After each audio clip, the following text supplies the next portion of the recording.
strikes in the blackness of night. Heaven tremble as it reverberates. Speed and soul that pierce through the twilight. As the scientists brandish the gateway. Wake up to the cold touch of metal. Among us right among endless howling. As I slow seep into my senses. Looking for the world I believe in. Hear my soul beating quiet. My one and only desire.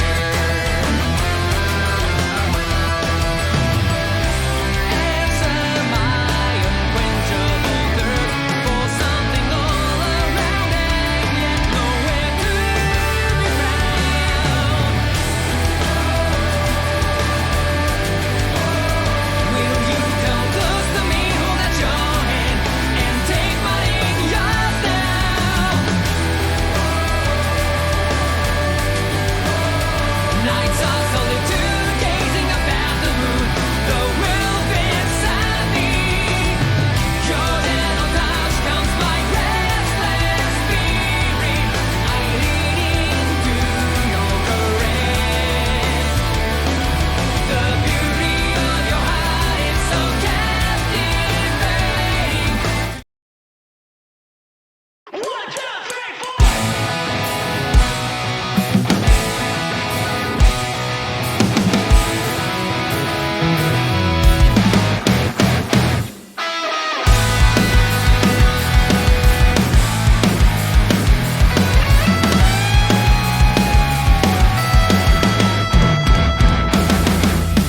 The lines of history are not hard to write. If you give it your all when you're in the fight. Nothing here is set in stone. You can make this age your own. So take the stage that's set before you and get your name in lights.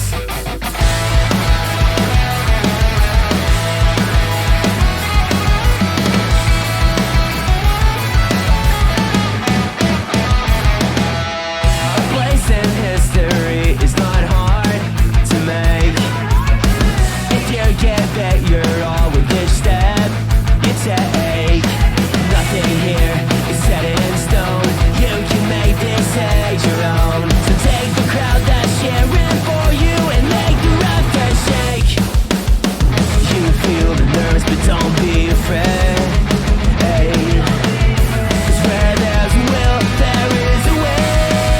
Yeah, it's a high-speed chase and we won't slow down. Pedal to the metal till the floor gives out. Come and get the glory, come and write your story and live it all out there. It's tough as steel and you're sharp as iron, shining like a diamond when the pressure's on. Come and get the glory, come if you dare. You can be number one thrill seeker.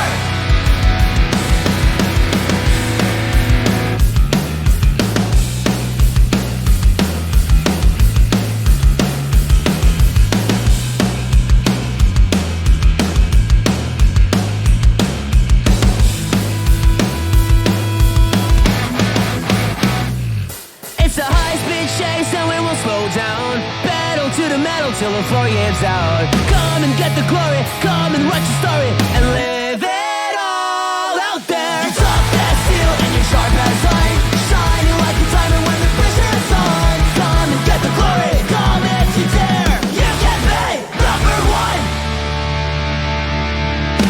thrill seeker.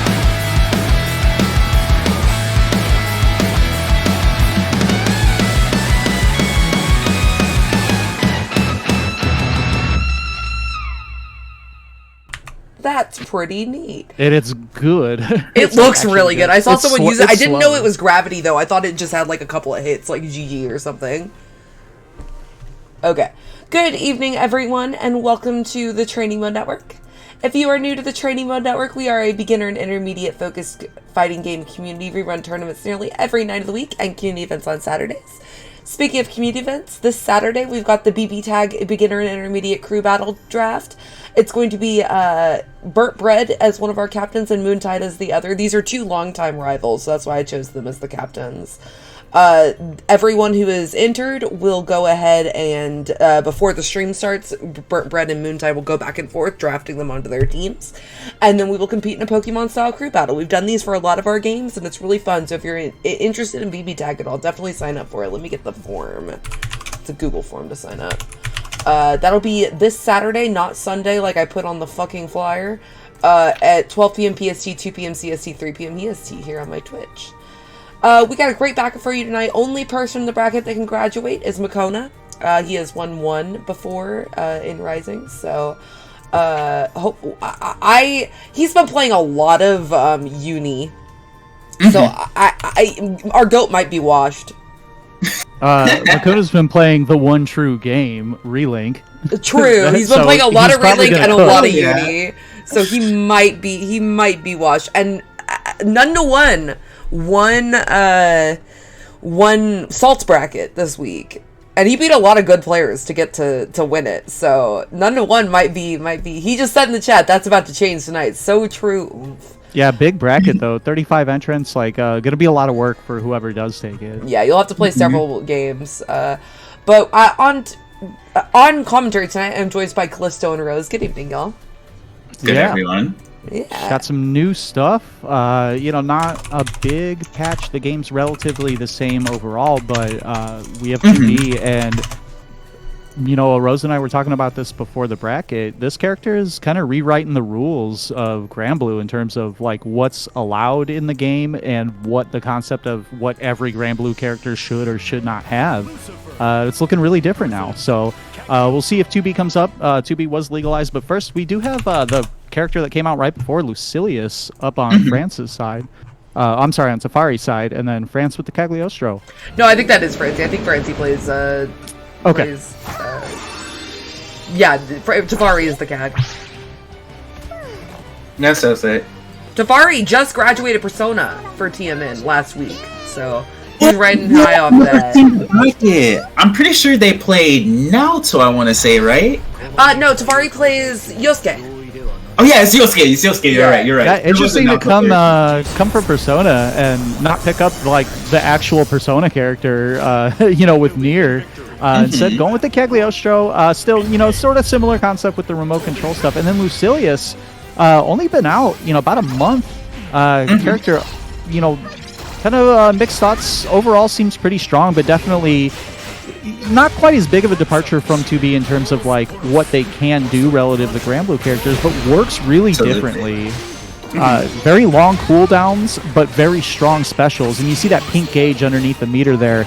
As that levels up by doing specials, the cooldown on the timers gets shorter and shorter until all of a sudden he's sort of a normal character. Yeah, absolutely. So a lot of Francis's game plan is going to be about trying their best to get that momentum with Lucy, because he's a slow starter otherwise.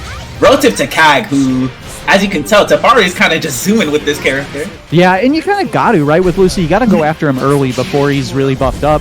But this is going to do hella damage. This is actually going to close out the round. There's no BP, so you kind of see that, right? Tafari was taking the fight to France, pretty consistently for the first 20 seconds or so.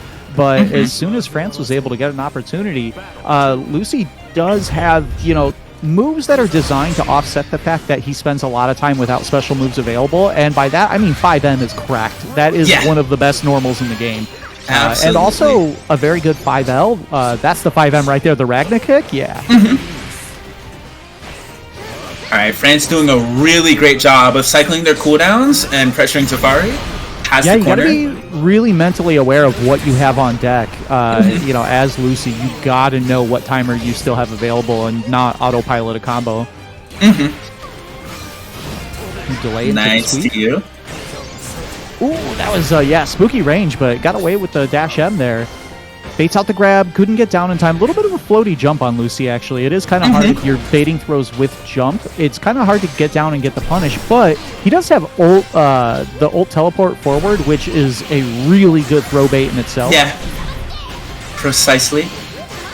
This is not going to go. Yeah, didn't spend a ton. Oh, yeah, but chip was still an issue and ran into the fireball. France is going to close out game one. That fireball is so strong and was a great decision from France, because even if they block it full screen, Lucy gets pressure, like no matter where they block it. Yeah, and especially with chip being an issue there, that was the situation where Tafari just had to evade the fireball. There wasn't going to be a second chance there. Ooh, nice movement forward into the dash block. Cleared the trap by just moving forward to activate it and blocking it. Yeah, check him with the sweep. That sweep from Cagliostro is, you know, a really good option for kind of challenging turns, more so than a relatively slow sweep would normally be. It just gets under a lot of buttons, and the closer you are, slightly faster startup. You know, it'll be. I think it's not. Yeah, it's still 7 frames, just super fast. 7 frames up close, and then like 11 further out. All right, nice back throw by France. Nice see you into my headset. It's like I heard Callisto. I heard the coaching. Oh, this is gonna kill me. You want to know which sweeps are messed up? Talk to me. I have an encyclopedic knowledge of what the messed up sweeps in this game are, because you have to as Cat. Like, you don't get away with underestimating something like Cagliostro sweep. So true. Alright, France doing a great job of trying to push the party to the corner here. Yep. Clearing traps too, but a little bit late on the challenge. Tried to get a 5L out there, I believe. You can see the crush from the 5H winning the priority game. Not able to get traps down to continue the offense. Does have the corner positioning here. I do see Tafari being a little bit stingy using heavy traps, sticking with the regular ones very often, and I do think for Cagliostro, it's not something you want to hold on to that timer that much for, because the space control difference of only having one trap down is really big. Yeah, 100%. Nice. Oh yeah, went with the strike grab. That's actually his only really punishable special other than the DP is that strike grab, but it's only -6, and it looks really similar to his -4 option. So it's kind of hard to see it in time. So sometimes it is okay to just throw it out there, and it's rewarding if it hits. You know, get the knockdown, get some timers back. But France looking pretty good. Has some good Cagliostro matchup knowledge. You know, the level 1 stuff, dealing with the traps really well, and moving past Tafari pretty handily. Yeah, I think France definitely made some great decisions and great adaptations, especially versus the Mehens in the air and the tricky situations that Tafari was trying to set up. I could tell the largest thing that Tafari was struggling with, though, is I think that they were playing too defensively in not just their approach against Lucy, but how they were trying to approach a lot of scenarios with Cag. This character in this game benefits a lot from leveraging her 6XL, her movement, and as you were mentioning, her EX traps. You have to play I this would character definitely like a agree gremlin. that Cagliostro is a more, before she was kind of a fortress character, you know, building walls, putting traps down, making a fort there, and I think that she's definitely a more offensive character in this version for sure. She was given tools that lean a little more towards like being able to mix up by jumping forward, good air ults that function as anti-air baits that can lead to full combos, a DP that is honestly really good. It reaches a lot further forward than it would seem like, and while it is a risk, it can turn momentum around really handily. It's a hard knockdown, lets you put traps out, lets you get a little bit of pressure going. So yeah, I'd like to see the offense maybe pressed on just a little bit more next time Tafari's up. But up next, we're gonna have Akuri Sora, should be on the Charlotta, coming up against Arcanus. I know This is Sora going to be really has fun been matchup. messing around with Siegfried, but I don't know if he's playing him now. No, Sora, you know this. You played in the tournaments before. No, don't go on that one! Okay, there we go. We saved it. Good. I was nearby my Arcanus, hitbox, so I could have just walked, but I was like... I actually picked up the wrong stick, so I have, because 2B came out, I have my other PS5 and my PC in the background fighting each other in the lobby right now to farm colors. So I picked up the wrong stick. So I would have missed it anyways. So Arcanus looked like the Yule was there. Yeah, still locked into the Yule. So we're going to see Charlotta Yule. You know, blocking might be disabled here. We'll see. This is two characters that kind of want to get after you. Yule in particular, I think that both of them are similar, though. No form of zoning, really. They can be a little bit tricky. 100%. Play hit and run, but for the most part, these characters at the end of the day have Great to go punish in. by Freddy. Yeah. That's the largest thing about Charlotta in this game. Her ability to play more defensively is kind of hurt because M-Ball is punishable on block. So Yeah, that was really you great know- matchup knowledge. It used to only be that the good, you know, normals like a Vera or Cat 5M could punish it on block, but now everyone can just dash L it on block. It's very dangerous to toss that out on Charlotta. If you're in the corner, it's really rewarding on counter hit, but that reward is not really worth it. Oh yeah, the SSBA is going to hit.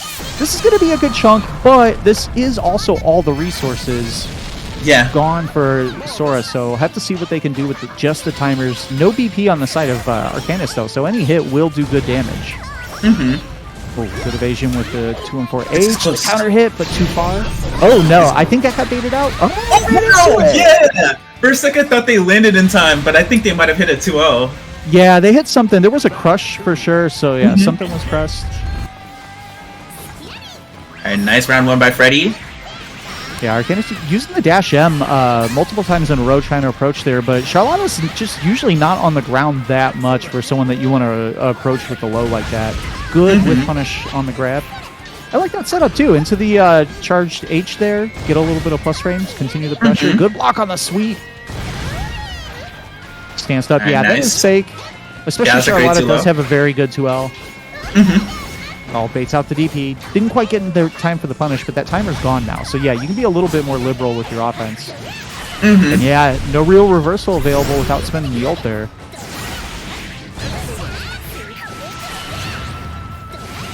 Yeah, caught challenge into the corner. Oh, missed the 2H. Oh, bait out the DP, yeah. Good choice with the forward jump. A little bit delayed, too. Like, made it look like they were going to come in. So nice bait by Arcanus. Going to take game one. Alright, great decisions by Freddy and Sora there. Nice one. Yeah, gets in the stance. Oh, faked it this time. Actually, recovered kind of early there. That was tricky. Yeah, missed 2H. It's kind of funny. This is the real first world problems, and it's not specific to Yule. You might understand this as a Lancelot player. The links can be tricky the less recovery your moves have. If you're blessed with low recovery moves, you have to be ready to push the button. Get the 2H. There it is. Yeah. You have to push that 2H like immediately because Yule finishes the move and she's ready to party again. 100%. All right, match point for Arcanus here. Backdashing, looking to catch the punish there, but still got stuffed by the move as it came out. Yeah, steals a turn there with the 5M. Yeah, it's 5M actually putting in work here. Good block in the overhead. Challenging out with the 5L. Yeah, keeping it safe.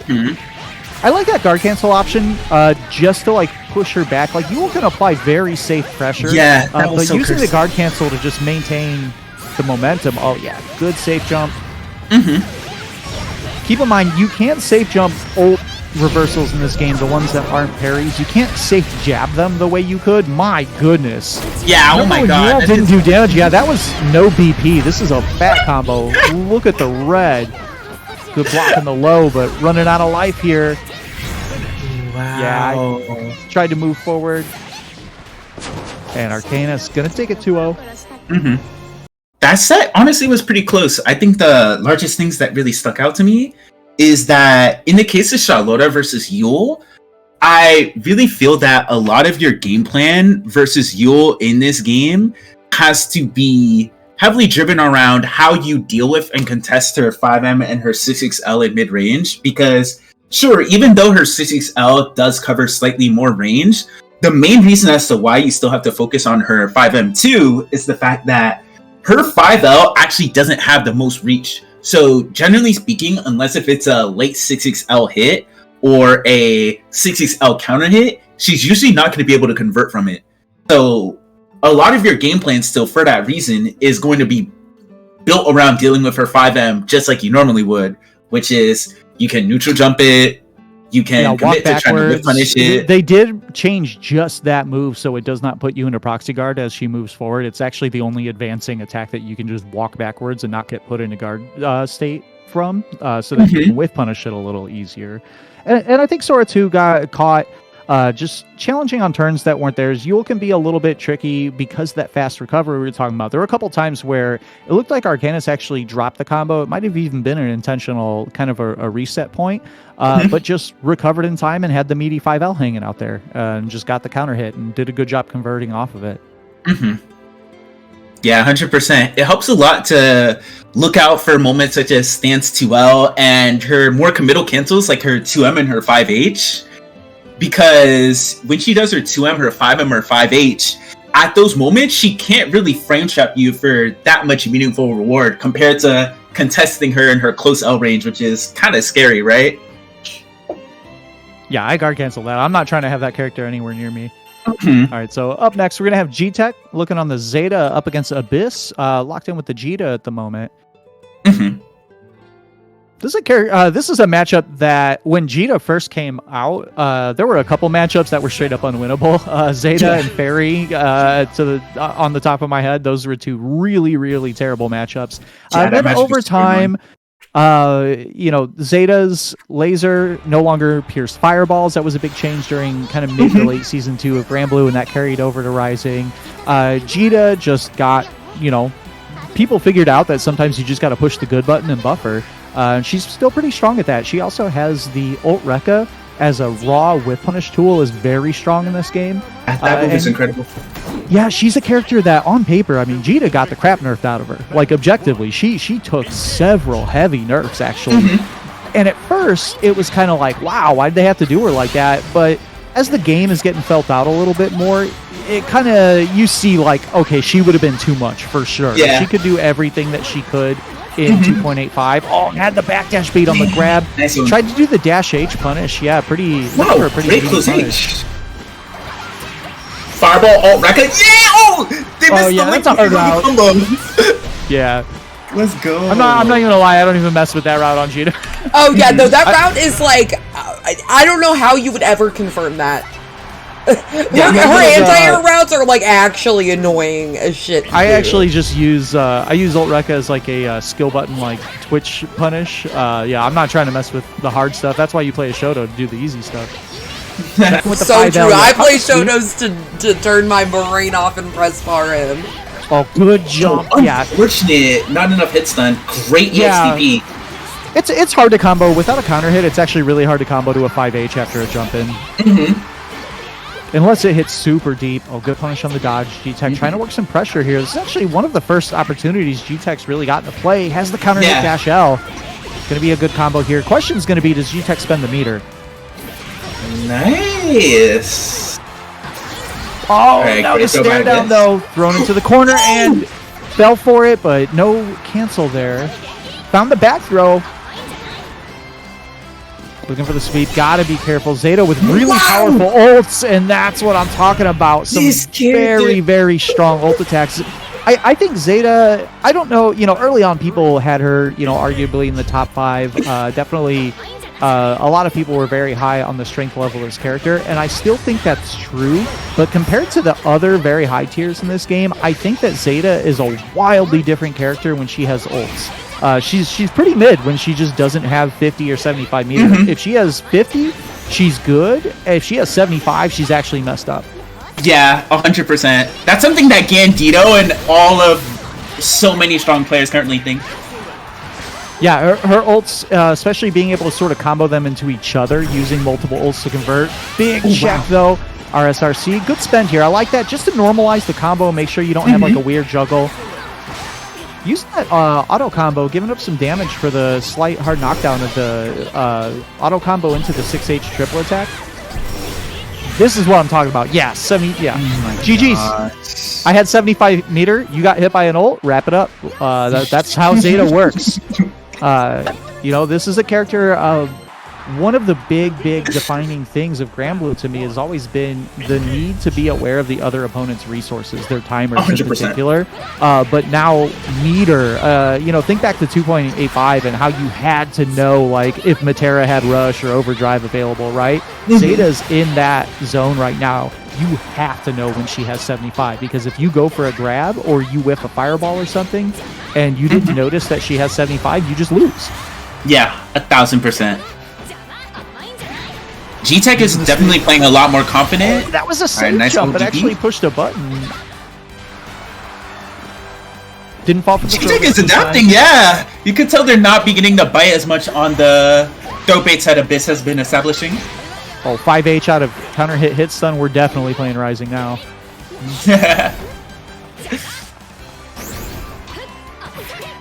Yeah, I went for the sweep. That is a pretty slow move with that. What we talked about with Cagliostro, Zeta's is also very similar. 7 frames up close, but slower from further out. And there's the ult. Yep, again. You can't commit. You have to pay attention to that meter, and you have to play a little more reserved. You don't have to like 100%. stop playing, but you need to be looking for that old dive tick at all times. All right, nice contest by Abyss there. G-Tech's being pretty patient on defense here. Not risking a lot of Rhapsodies, willing to wait out the turns. Baits out the DP here. That was a great bait. Yeah, just going to take the corner carry. Oh, wow. What a close stage. That was Yeah, super good. I like this. RSRC, get some more corner carry out of it. Oh, no. Stare down, though. Caught by the back throw. The cross-up super late. All right, Maybe nice trying to one. figure out what was available. Didn't end up canceling to anything. And again, I really like these Raging Chains to stabilize these awkward hits on the anti-air combos.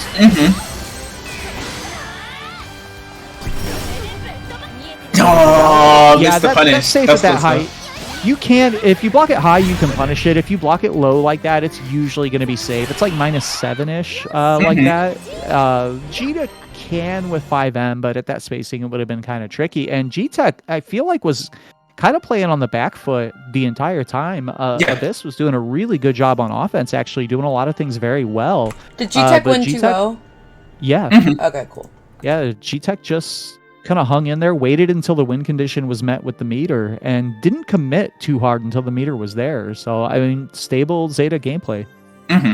So, as someone who has played Jita a lot, the main things that I feel that Abyss was struggling with is Jita's ults are really strong, especially when you get comfortable with confirming her 5M and her 2M into EX Rekka or Alt Rekka in neutral because of how much corner carry they give. So, not only is that very important to learn, but just leveraging you having 50 meter with that character is super strong because the corner carry that she gets and the damage, especially if she's near the corner, from Alt Rekka is extremely high. So I think that it was a bit one-sided from a meter standpoint, where I feel that when G-Tech had 75 meter, the ball was in their court, but when Abyss had that meter, I could tell that G-Tech wasn't feeling that pressure or that concern. Yeah, I really like using Alt Rekka as like a, you know, the old Grand Blue Zone idea of you have the corner and then you back off to make something with. Using down back skill plus U and just getting like a twitch, like a very quick input. You can whiff punish a lot of moves like that. I will say, I think Jita's routing is a little funky, especially compared to how she was in regular Grand Blue versus. She's not a two-shot character anymore, but you can make her very stable by spending like 50 meter, but refunding 25 and then getting that back and spending 1 BP per combo. You can definitely like very stably 3-touch off of any 3 touches. 100%. You just need to kind of play the timer cycling, use Raging Strike to buy some cooldowns to get back. I really like the combo of the Ult Rekka starter into the...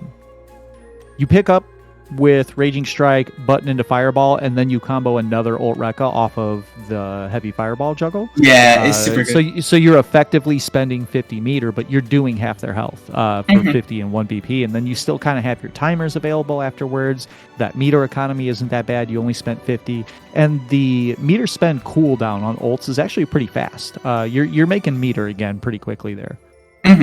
Another thing that I think that is interesting about that matchup too is I feel that Abyss was using 6XL in mid-range well, which is good because Jita has a 6XL that travels quite far, and Zeta's normals in mid-range, despite them having really strong reach, they're not the fastest. She doesn't have 7-frame mediums, so that's really valuable to utilize against her, especially if the Zeta isn't using Rhapsody. But the main thing upon reflection that I'm thinking about more too is that when it comes to her ults as well, her Alt Rekka and her Alt Fireball do so much chip damage on block and really discourage Zeta from doing things like 6XLing or committing to beam, etc. Because even if you're wrong, you're still pushing them so far to the corner and putting so much pressure on them to not do things in neutral. So sometimes you just do actually that is key. You do refund a quarter of the meter even on block on ults too. That's always worth remembering that if it's a raw ult. And Jita's ult Fireball I think can be kind of weird to figure out the usage, right? Because it's plus frames, but also her heavy fireballs plus frames. So it's like, why do I need to spend meter here? But it puts up a wall. Yeah, like it's that is a large attack in the range. Huge. It is super huge. And what's so oppressive about her alt Rekka and alt Fireball too is they're plus on spot dodge. So if they spot dodge, you're plus, and if they block, you hold the chip. It's such a win-win. All right, so it looks like up next we're going to have Makona coming up against G-Tech, who's staying on. So G-Tech, I mean, basically did just play a matchup against a relative rushdown character who's just kind of coming out them the whole time. So going to see how they hold up against Makona. And Makona has been dabbling with other characters here and there, dabbling with other games, but it looks like all business on the Yule. Believe in victory. All right, both of these players have been playing very well. So this is going to be really fun. Yeah, really respectful start from both of them. Oh, was that Dash H? I don't think I've seen that move before. Yeah, her 66H is amazing. She actually pulls her box back so far, so it's kind of cursed. Yeah, I honestly don't even know like what that is on block. You don't see it very often. I think it's only minus 8 too, and has hella pushback. Yeah, G-Tech has the offense rolling. Using the meaty sweep, willing to just sort of take the guard cancel there, and I think that's not bad, right? Like, you're bleeding out the BP. If you do it again, they're now taking more damage there. Makona, though, going to get some back, and G-Tech losing 2 BP here for the animation. This is going to be a big resource drain, though, and there's about 90 meter on G-Tech's side, so got to be careful going for a throw here. 100%. Yeah, every time you see these jump backs, good Alright, block. nice Yeah, just executed. wait it out. You can spot dodge and punish it, but honestly, it's kind of hard. Good placement of the 214H there, able to come back in with that was super good. up and get the punish. Battle 2. All right, first round going to Makona. Oh, you can 4-frame throw punish that. That's the biggest thing that a lot of people don't know. It's kind of hard to gauge, though. If it does hit a little bit late, it's going to be like -3, -2. But I figure if the worst case is they're mashing DP anyway, you might as well try it. 100%. Oh, wow. Great throw by Makona. Yeah, Ult Rhapsody gets tossed. I feel like Zeta got kind of scammed there, knowing that like Nier's parry is still, it beats grabs. It's like a strike on the ult. I want to say Loane parry might, ult parry might even beat grabs too. Makona though, taking game 1, looking pretty comfortable here. Not really seeing any rust. Battle 1. Engage. All right, let's see how G-Tech adapts. Oh, Nice caught the back backflip dash. on Makona. Oh, and the counter hit was actually kind of in okay shape there, but that counter hit pushed the rest of the way to the corner. G-Tech under pressure, but able to find the back throw. That's a big back throw. Yeah, I like the guard cancel. Got to swing momentum back. Yeah, this is where you see kind of the slower buttons you were talking about. Zeta losing those exchanges, trying to press 5M, but the 7-frame 5M on Yule just kind of putting in the work there. Good tack on the throw. Try to chase. Almost there. Yeah, Nice. try to steal the Great close-up. turn. Yeah, banking on G-Tech, respecting the DP there. Battle 2. Engage. Oh, yeah, anticipatory Nice guard look back. cancel. What? That ground? Excuse me? You gotta be kidding me. I did not know that ground bounce out of the air. That was wild. And the way Granblue ground bounces work is the higher they get hit from by the move that ground bounces, the higher they bounce after it. So was able to get the whole combo off of that. Plenty of time to confirm. That's so nuts. Has the pickup. Keep it easy. Raging Strike. 5H. Oh, went for the 2H. Oh, yeah, got a unfortunate little combo bit limit. greedy. Yeah, it was an airborne starter. Plus, there was the 5L before the 5H there to extend the juggle. That's a punish, though. Nice. Yeah, that was really well use of done. The Raging Strike. Nice and easy. Held on to the composure there, even though they were low on BP. Well played by Makona. Yeah, anti-air dash hell. Oh, that gets me tilted every time. Nice. Yeah, gotta be Punishing careful with the 60 spacing.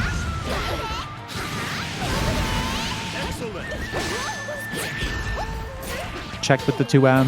Makona very good at using that UL 2M. I think that's an underrated button. Not quite going to kill, but going to have safe jump here if he wants it. Yeah, there it is. Nice. Baited out the ult Rhapsody, but waited a little too long, and it was the active frames were actually good enough to get the punish. Keeps it safe. Yeah, all you really have to do is keep up the 5M236L for a bit here if you're Makona, and Chip's going to come into play, but caught the jump with the 214H. That's going to seal it, 2-0 Makona. Yeah, he played that set super well. I wonder what you think about the decisions that the two of them are making. Yeah, I think Makona was actually being like pretty reserved, not going in too hard, and I think G-Tech was doing a lot of things really well. The conversions were very good. The pressure was tight. Just challenging UL5M in a space where Zeta buttons are just not fast enough to do that a little bit too often. I feel you on that. I think that when it comes to that matchup, something that you really have to establish to discourage the UL player from using flip is knowing your answers to it. And this isn't me saying that G-Tech did not know how to contest flip, but it's a move that you kind of have to consciously consider that Yule can commit to in a lot of situations. So when it came to certain interactions versus Makona, where G-Tech, they would normally feel comfortable with pressing a 2M or 2U, just getting those moves continuously with punished by flip was giving them a really hard time.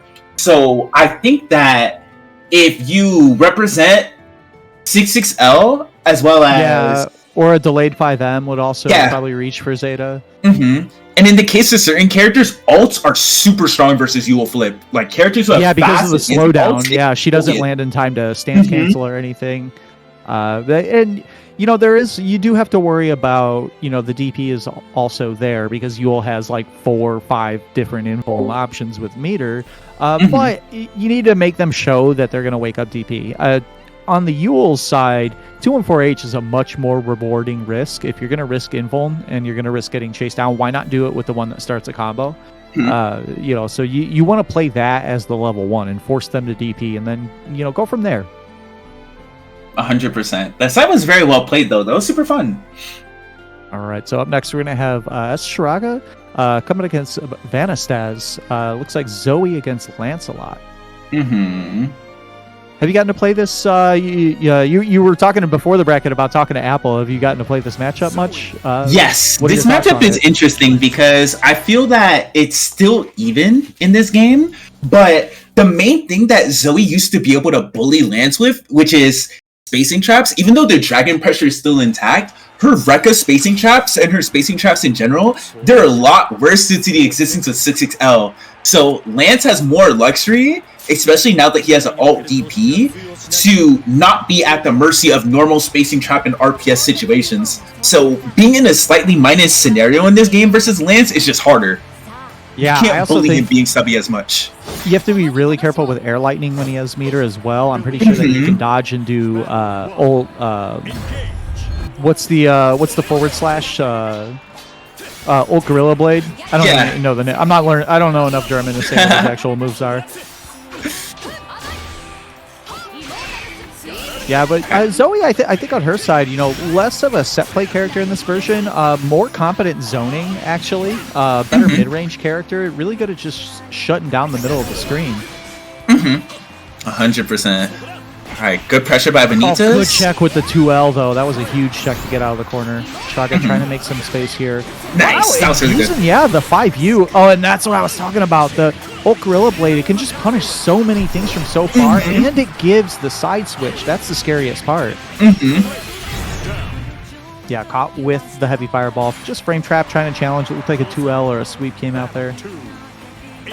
100%. Man, it's so cool that we get, like, Weight of the World in here. I was hoping for the English version. I think the English vocalist in the original game, like, murdered that version. I think it's so good. I was hoping for that. Amazing. I really like did an amazing job. Yeah, I like the like rock guitar instrumentals though on this version. All right, nice out TP by Benitez. Oh, messed up the BC. I feel like our talk about BC cursed that interaction. Using the turb reset, get a little bit of pressure. Gonna get a side switch off the old knockdown there. Yeah, and it's safe. I mean, why not? It's a good spend a meter because he always crosses over at that space. Yeah, too, he so swaps worst out the case is corner. you're out of the corner. And I honestly, I don't know what options there are against it. I don't know how to beat that move. It's super hard. Honestly, I just think your only real answer is to DP. I think that Yeah. move shouldn't be -4. I'm Yeah. saying that as a Lance player is broke. They gotta make it -6 at least. Alright, Benita's doing a great job running this Lance pressure. Oh, tried to check with the 2L, and I think was just not expecting the clash and wasn't ready to dial out something quick enough. That's the weird thing with clash things is you can pick the right option, but if you're late on the cancel window, because the cancel window of the clash itself is actually pretty big, and the opponent just mashes faster than you can still lose despite doing an option that like should on paper win. 100%. Oh wow, you played yourself. That was so sick. Zooped a little too hard into the Raging Strike, got counter hit by it, and when you get counter hit, you can't break that. You gotta just hold it.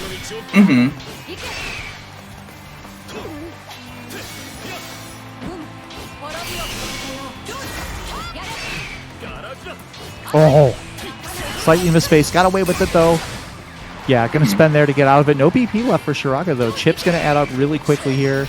Oh, just caught with the wall jump. Yeah, standing in that space under the timer, not great against Lancelot for a lot of characters. You either need to be a bit closer to him or a bit further away because that wall jump is really dangerous in close range. Thankfully, what I think is nice for characters who have air ults in the case of Zoe is if she air to airs Lance Yeah, with like a jump wall back jump, she can lightning. do jump and into all air lightning. It's really strong.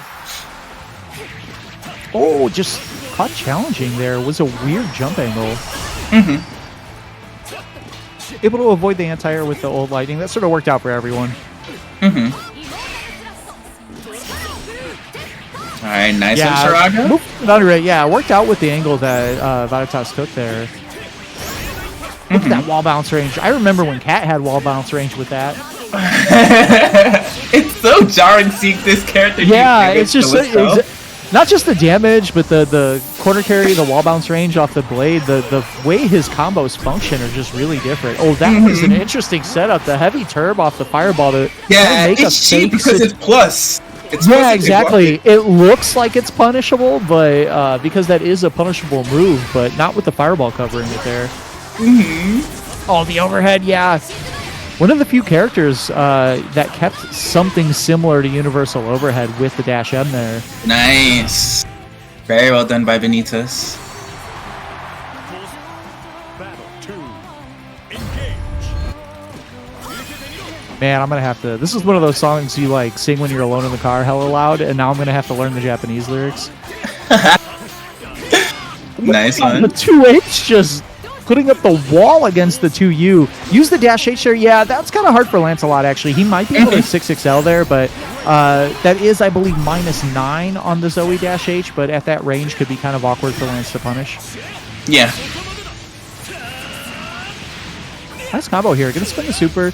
Get a pretty big chunk of damage. Probably more importantly for Lance, though, getting on the hard knockdown. Doesn't have Fireball available there, so yeah, had to just take the safe jump. Takes it into the grab. Yeah, that's set up again. And as you mentioned, that's plus because the Fireball is actually, the last hit of the Fireball is making contact after the turb. So the main things that I noticed about that set, for starters, I think that Shiraga made a good amount of really nice decisions, especially in mid-range. But the main way that I would describe playing against Lancelot, it's so weird against this character. Of course, it depends on your opponent's playstyle, right? But in general versus Lance, especially as a character like Zoe, you have to own that character's soul. When you play against that character, you have to think that you are the shit. I think that Shiraga was utilizing Dragon really well in neutral, but you have to represent Rekka more in neutral as Zoe, especially because it covers such far ranges and it will usually clash with Lance committing to Gorilla Blade in a fair amount of situations. Yeah, you got to shut down the advancing move. Yeah, you have to use Rekka and more 63L and 63H to like force the Lance player to want to either sit there and anti-air you, as well as contest certain approach options too, as well as representing EX Air Lightning as well, right? So Zoe has a multitude of ways to control space in neutral, and the more you represent them and the more you use them to aggressively establish yourself, the harder of a time Lance is going to have feeling comfortable in neutral. And I think that another thing too is I feel that Shiraga, the pressure was good in that I think Shiraga had a good semblance of what to do to keep the opponent trapped in block stun. But I think that if Shiraga represented way more strike throw, especially versus a character like Lance, it's really strong to get the Lance player to start committing to alt DPs and make them anxious. I also like just doing like 5M into L Dragon when you have the corner pretty often. The plus frames are there, and at some point Lancelot's going to try to jump out, and it allows you to just sort of keep him in check. But up next, looks like we're going to have Pineapples against Patty. So we're going to have Lucilius coming up, and Vasaraga. Vasaraga is a character that I'm going to go on record. I think that is the most incorrectly downplayed character in the roster right now. But I do still think he's bottom one. Yeah. I think both of those things are true. I think I do think Vasaraga is in need of some help, but I also do think he's way stronger than a lot of the VOD players give him credit for. He has some really obnoxious tools. Yes. But he doesn't have easy access to big damage, and that was one of the defining things about Vasaraga before, was that if he hit you, you exploded.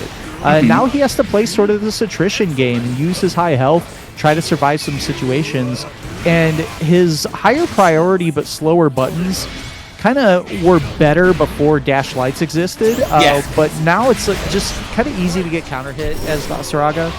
Yeah, but the big thing about this character, his saving grace, is his ults are freaking ridiculous. I do think the trade-off, though, is like a lot of times he'll end up in a situation where he doesn't have ults when he needed to do damage because he has to use ults for all kinds of utility. It's his reversal, it's his, neutral skip, it's his confirm tool, it's using ult fireball to buy space so you can armor up. It's just like you have to spend so much meter as Vasaraga, which does reduce some of his damage output because he either won't have meter available or he won't have like super at the end of combos very frequently. He's arguably the least likely character to have a super on deck in the game.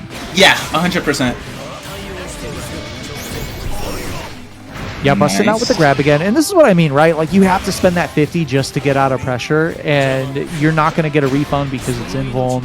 And Patty, I think afterwards, though, just overextended on the run, right? There's not a lot of reasons to hard commit to a run when you have so much damage. Yeah, and the guard cancel a little too early.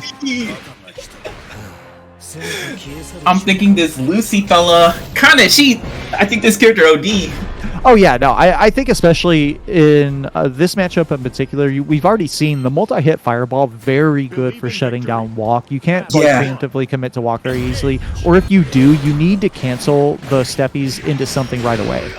Yeah, good spacing there. Caught the counter hit at a spacing where Voss could actually combo from it. That's one of his other issues. He actually has a really hard time kind of comboing from far counter hits. Good use of the dash H armor there. Yeah, that was awesome. Yeah, that right there, right? Even though he is stocked up with the armor, it's just too many hits on the fireball. It chews up all the hits of the armor. So you have to either dial out the anchor drop and extend the armor, or you have to dial out like the L follow-up right away. Yeah, I agree. Nice. His walk is so weird in this game too because of how strong so many ults are at beating the armor. I feel like he only wants to do L and M walk. Yeah, I feel like he only wants to do L and M walk if he's going to do the follow-ups right away and do like EX walk at mid-range where they can block the steps. He can't do it raw. Alright, nice one by Pineapples. Yeah, spending our SRC to get towards the corner. Fakes, yeah, looking for the command grab, but nice delay by Patty there, waiting. Yeah, and big thing, actually, I think that's really important for Voss here, is because his ults are so powerful, you got to remember that you make more meter for walking forward in this game than you do for most other things, including dashing forward. Just walking forward and then walking back and then walking forward again. You build a lot of meter just doing that, and I think that's really important for Voss. So, like, right there, committed to dash, got about 5 meter for dashing forward. Look at that. He just got 15 for just walking a few steps. Like, you just need to lay off the run a little bit, walk a bit more. That right there. Like, caught the 6XL, but you don't have to necessarily chase that knockdown, but you do have to have resources. Good spaced out the DP, punished it with the 2M, and Patty getting a game up here. We're 1-1. Yeah, that was extremely well played. That was OD.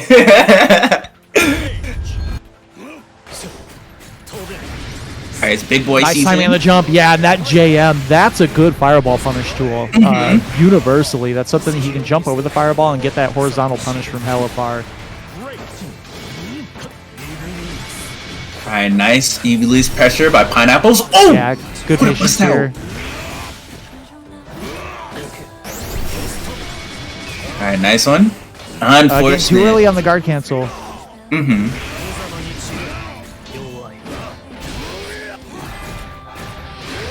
Nice. used to the sweep. Yeah, you see him walking back. You have a half-screen sweep. What a rip. Actually, he has 2 half-screen sweeps.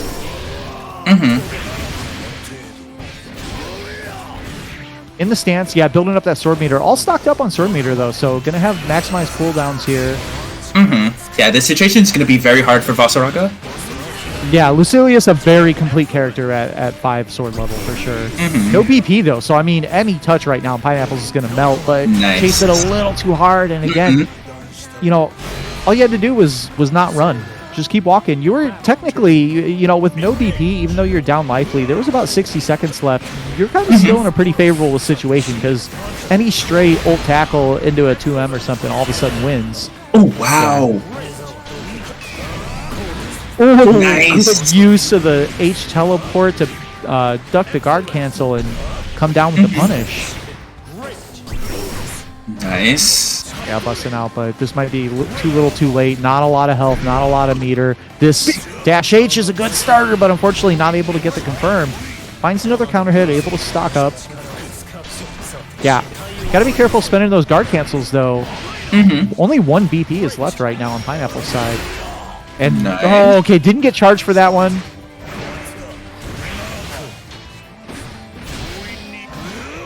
Yeah, keep the pressure going like this. That was sick. And I like the steps. Once they touch you, you actually kind of have to hold the whole thing. Like, if you get contacted by old steps, you're taking all that chip. It is very hard to punish, too, because it's -4. Yeah, imagine being cursed by having 4 usable ults. Must be hard.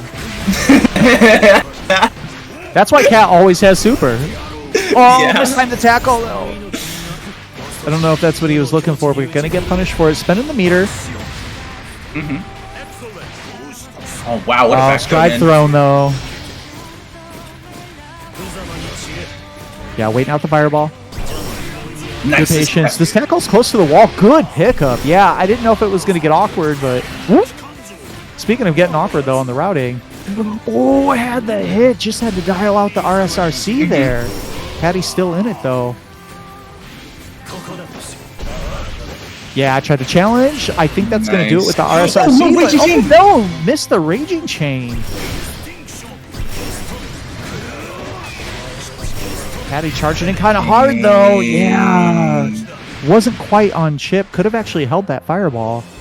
That set was That's set, extremely but- well played. Yeah, Pineapple's going to take it. Patty, I think, just gave up, a few too many rounds, being impatient with the run, committing to run in situations where he just got clipped, being unable to block. And you can block cancel run into a standing block much faster than you used to be able to. Yes. But it's still non-zero, right? It's still a few frames where you just can't block. In this matchup, I think that the biggest thing that Vasaraga players want to leverage more is, I think that it can be helpful to threaten with EX Fireball as well as tackle more in mid-range against Lucy, especially when you're outside his 5M range, because the main threats Lucy is going to commit to at that spacing is Fireball and Teleport usually, right? And if the Lucy player, if they commit to his Fireball, it has 20 frames of startup. So Voss Fireball will likely win out, or you can swap dodge or roll the Fireball and reaction and punish. Yeah.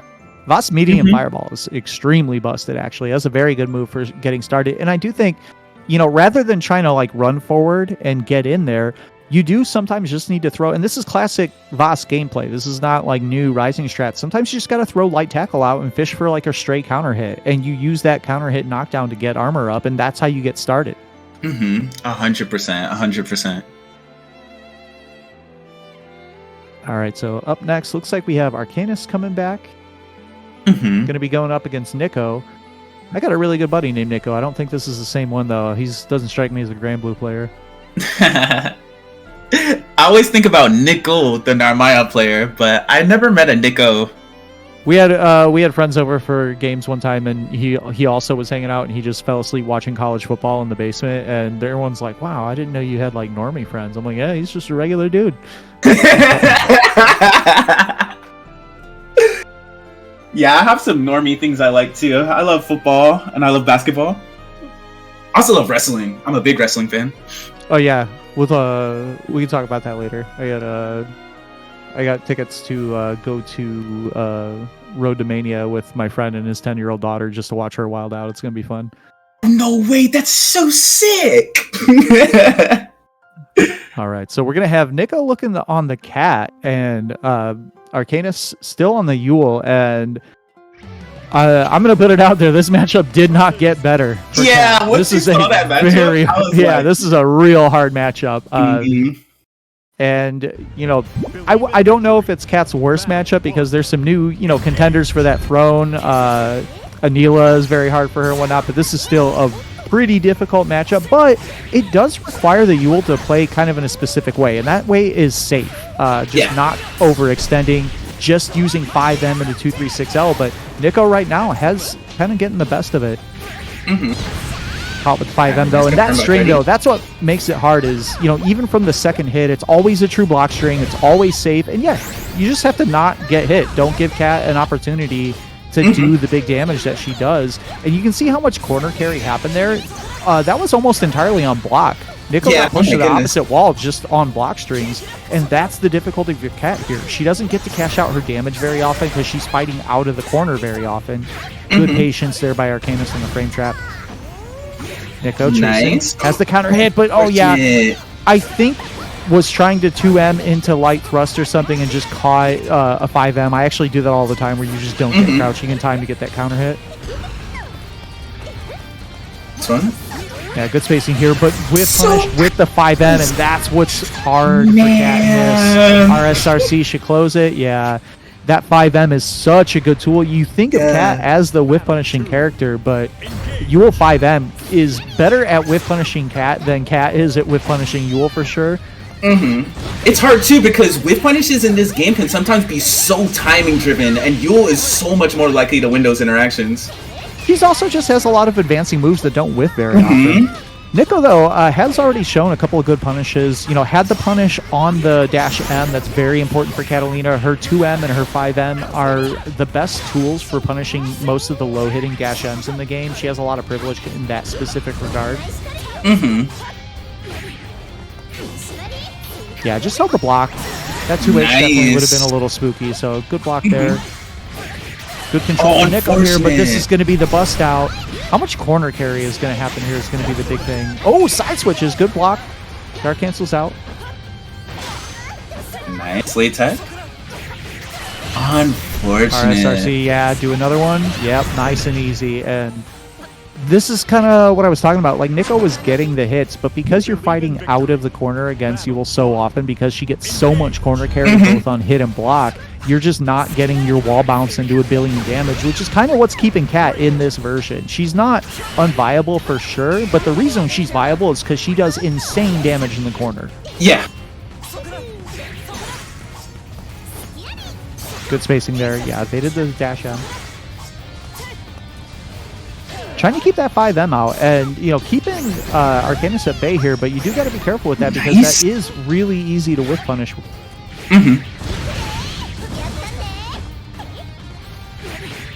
Oh, again, good. Just trying to check with the 2M.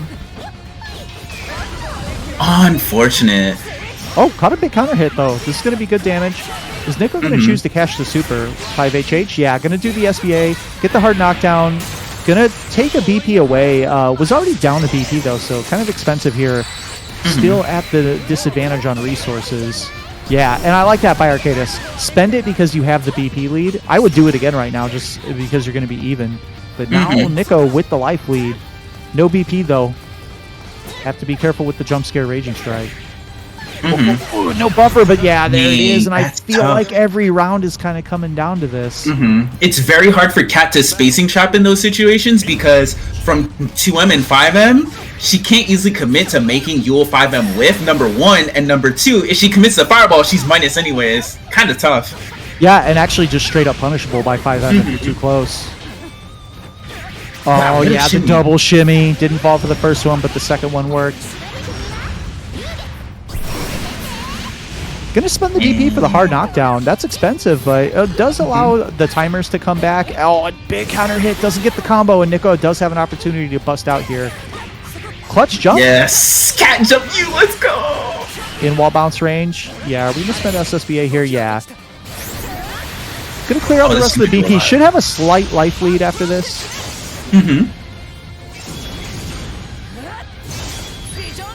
What's good, Susie? Yeah, no BP. A throw would actually kill here, so got to be careful. And yeah, good tech. Taking a big risk with that dash M there. That's pretty punishable. And yeah, guard canceling out, but no BP left on the side of Arcanus and able to cage a bit better there. And the 2M finds the counter hit. Battle 3.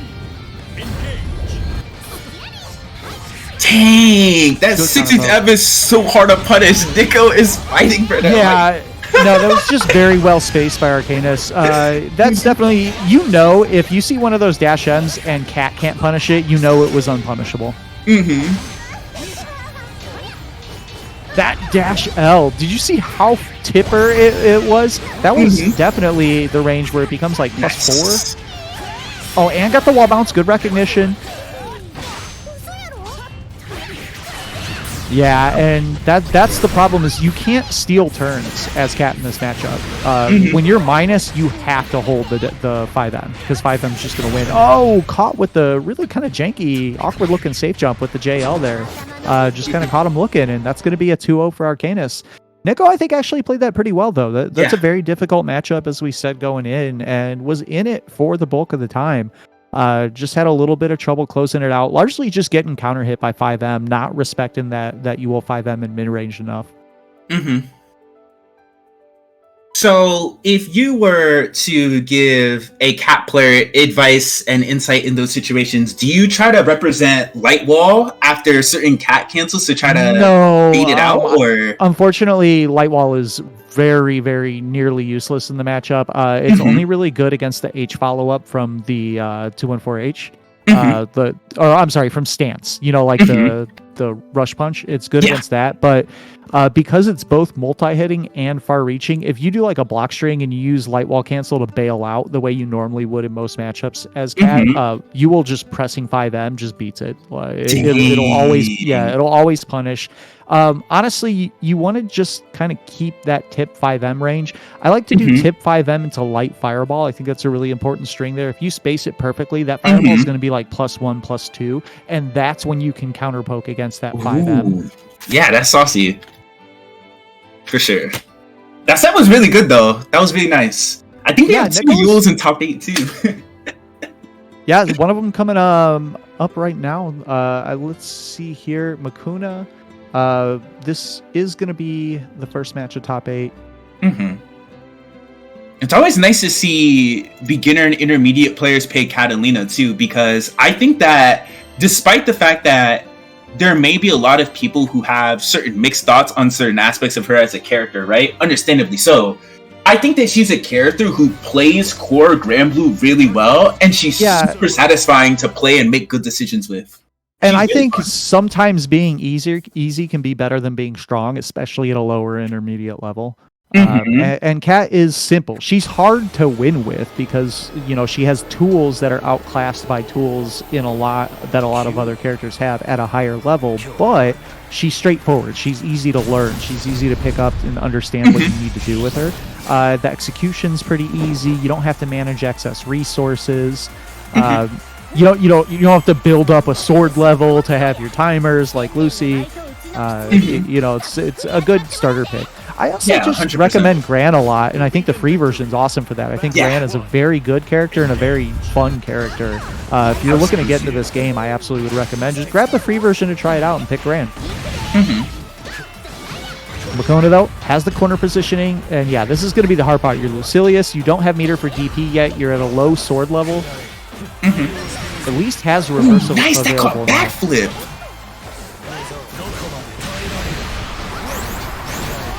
Big counter hit. Yeah, and it has that vacuum effect. Makes it easier to combo after it. Oh, caught the back throw, though. Oh, yeah, got a little too tricky on the movement. Got, oh, no, yeah, 5M, not as much juggle stun in the air. Whoa. Oh, yeah, and it's Yule. She gets to do that. You see that a lot, too. If you jump Yule dash L, she'll just 5M anti-air you on the other side. Wow, okay, stuff's happening. The throw coming out the wrong direction. That teleport working out. Good lead for Pineapples here, though. Evades the low. Nice jump back. Yeah, that's scary. Yeah, gonna spend it. If you're Makona, that's fine. You have meter, but oh, not able to get underneath that. Yeah, wow. And I just kind of saw the replay on the stream. That was the M follow-up, the low. I'm surprised it did not get under that fireball. Yeah, that's really interesting. Oh, that's a punish. Great yeah. punish. Oh, the Okie Doke, the Grand Blue Special with a grab in their face. Even stronger now that it has less recovery.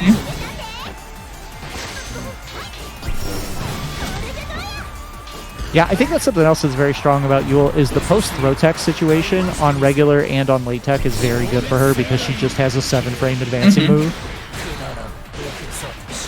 Great confirmed by Pineapples. Very nice though. Yeah, another Again. one. Yeah, that's gonna Dang. seal it.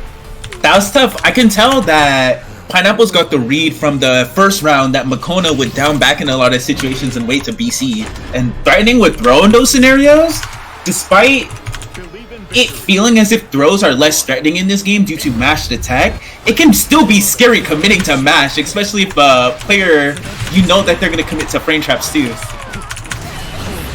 Oh yeah, and there Nice. is that teleport too. Can be used as a throw bait, can be used as a guard cancel bait. Yeah, Pineapple's going in right now. Runs into the DP, but it was only the heavy, so not a hard knockdown. Oop. Slight bit of a miss time. Makona, though, finding another grab. Working on evening up the life lead. Still down a bit here, though. Oh, and snatched out of the 214U. Yeah, so that... It seems like it's a throw bait ult because she zips backwards, but actually she can be grabbed out of the startup of it before she starts moving. Dang. And that might have even been intended as a throw bait and just got snatched. Alright, nice step on the Combo back there. wall. Wow! Caught the close 5H from that far. Good evasion there. Able to jump out of the corner. Switches the side positioning. Nice bait. What a there. whiff Oh, punish. yeah, good spacing there. Nice. That's a Oh, great yeah. thing about his blade level Yeah. blades. They don't have much recovery. That was a really well-placed jump, though. Kind of forced the guard cancel out. And good dodge. Got the counter hit. That wasn't a punish on the teleport, but because of the timing of the dodge being really early, it was Makona's turn there.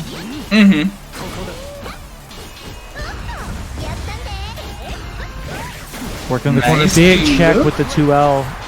Or 2M, rather. That was, like, I believe Stance N as well, which does low crush, but it just caught the startup. RSRC, yeah, doesn't have meter for another one. Good recognition. Didn't dial out another Raging Strike. 100%. That was a great check by Makona there. Oh, what a whip punish on the Yeah, check. again, these Ooh. 5Ms. Pineapples is gaming. Nice. Yeah, Even went for the spacing 63 really H because well. Makona punished last time. Great adaptation. Oh, yeah, that's a move that you don't want to mess with too much, though. The charged H out of the stance, that's a very, very buff move. Good blocks here by Pineapples.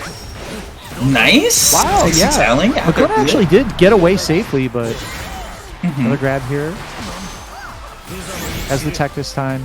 Yeah, Fireball's down only at level 3 swords, so those cooldowns are still kind of long right now. Oh, and confirm. I think tried to run up and 5M, but got the dash M. That's actually unfortunate, not able to combo off of it. Anyone's round right now. Dang, Pineapples is so close to max blade level. This is really scary. Caught the grab. Makona's still down just a little bit of life. Guard cancels out. Yeah, gonna have to hold the pressure there. So much and shit. Another great dodge. Nice. And Pineapples didn't see the dodge in time. Tried to take the turn, and Makona staying alive. We have a 1-to-1 set. Yeah, generally speaking, when you spot dodge versus the 2-2H, it's so weird because you can be plus or even based on the timing at which they do it, but generally speaking, if he does the alt one, he's safer, but if he does the heavy, you usually are able to take your turn way more so, because he has much more recovery. There's actually a lot of moves like that in the game right now. 6 ults, like Zeta ult dive kick, where like if you dodge it like right away, you can punish it, but the range is like, if you dodge it slightly late, all of a sudden you're the one who's -1, -4. And for ults in particular, they can be kind of weird because the slowdown effect can actually slow down the recovery of your dodge as well. So it makes the timing to punish a little bit later. No dodge on the Raging Strike. Does a good job, though, holding the ground with the Fireball. Makona had spent meter, actually, to try to get in and was able to get stuff out of it. Ooh. Oh, trying to guard cancel. Such a nice break. Yeah. Oh! Yeah, and you gotta hold it out on that Fireball. That Fireball just beats guard cancel. Gosh. That's so sick. Well played by Pineapples. Yeah, that's plus. Trying to use the stance, and that stance M has actually not been putting in a lot of work so far this set. Makona just has not really been able to find the time and the space to make the stance cancels work. Yeah, and again, that sweep, very good check. This is going to be close. I don't think this is going to kill, but... Wow, yeah. Did so much! Back throw, this is huge. Makona needs this chance right here. Yeah, I think should have held the meter just to let them guard cancel away, but Makona ran out of health in the end, and that's going to be a 2-1 for Pineapples. And Makona, as we said at the opening of the show, the only person who actually has the opportunity to graduate tonight, but gonna have to do that from losers. That set was really close. I think the biggest thing that Pineapples benefited from was the patience on defense and the willingness to not BC carelessly is super strong with Lucilius, because even though that is a character who benefits a lot from the momentum that he's able to gain from spending a lot of his cooldowns, Pineapples had the composure to always be at a BC advantage and force Makona to commit more to spending the bravery to put himself at a deficit, right? So if I were Makona, the main things that I would adjust in that matchup, especially because I'm someone who has played a lot of Lucilius, I think the main thing against that character is knowing the fact that many of his special cancels, such as his 623M, his Fireball cancels, and his Teleport cancels are all reactable. And granted, it can be hard based on mental stack and context, right? But having a DP and the ability to spot dodge or roll against many of his cancels into Fireball, many of his cancels into his 63M or 63H, makes it so the Lucilius player has to change and adapt up a lot of their offense, especially because Lucy has slow specials. So many of his specials usually aren't gapless from many of his cancels. So trying to RPS more in those situations and committing more to BC versus those cancels is really helpful. Yeah, I'd like to see a little bit more picking up on the habits too there. We did see Pineapples challenging the stance with the 2U pretty consistently, but Makona dashed in and then did a button both every time and got counter hit. So you got to kind of scout that when someone's challenging with the lows, go into stance and let the M rip right away. Yeah. All right, so we have more Yule though. Arcanus back up against Vanitas. Good check with the 2M. Gonna get corner carry here. And this is actually, I think, a very tough situation for Lancelot, especially with the removal of invuln from heavy turbulence and having to wait for 50 meter to get the reversal. Yule's a character who can catch the jump outs really well because of the advancing mid. Wow, and what a jump in just over the 5H. I know that Lance Far 5H is not necessarily an anti-air like that, but that was still pretty, like, anti-airing a Granblue doesn't take a good anti-air very often. Nice. Oh, nice. Yeah, using the J. Benitez is turning it up to 10. Oh, that hits overhead! So that's a big thing you have to look out for too. Battle 2. Engage. Alright, nice one. Nice. Oh, yeah, flipped with the wall jump, and that's the overextension I was talking about earlier. You have to be careful when he's got his back to the wall. That's his biggest strength as a character for the most part. Even though he has more strengths now, the biggest one is still the ability to escape the corner in a game where corner control usually matters a lot. Yes, it's been that way since vanilla, and it's very much that way. Yeah, been been that way since launch. Using the guard cancel to alleviate the pressure here. Down 3-1 in BP, though. It's a scary situation even when you do have the meter advantage, just because of how much life is left. Good pickup, though, with the 5M. Yeah, it doesn't spend too much there. I like it because you're going to need another hit anyways. Oh, and the 2U. That was a clutch hit out of the corner, and the grab's going to seal game 1. Alright,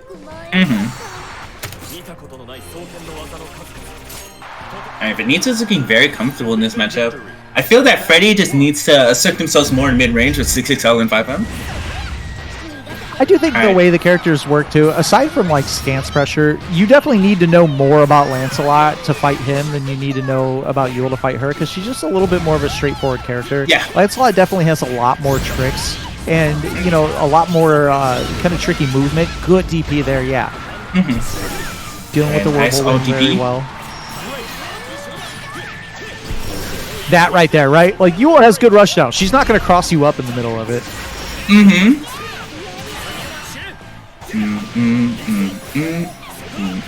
That was kind of an expensive raging strike. Oh, go for the thermal setup. Yeah, went for the hard combo. I would have liked to maybe see that spent a little bit earlier, just to kind of get more meter on the board before spending the ult. And nice Gorilla Gorilla Blade. Blade. Yeah, like Gorilla Blade is a way better approach than it used to be, actually. Yeah, it's incredibly good. That move is turbo broken. His character is nightmare fuel Callisto.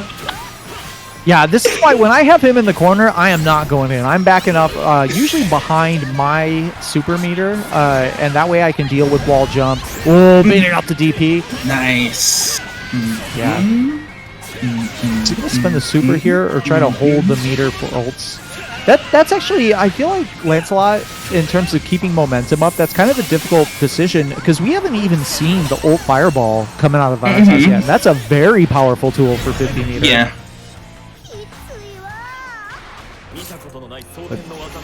Quick. So I wonder what you thought about that set.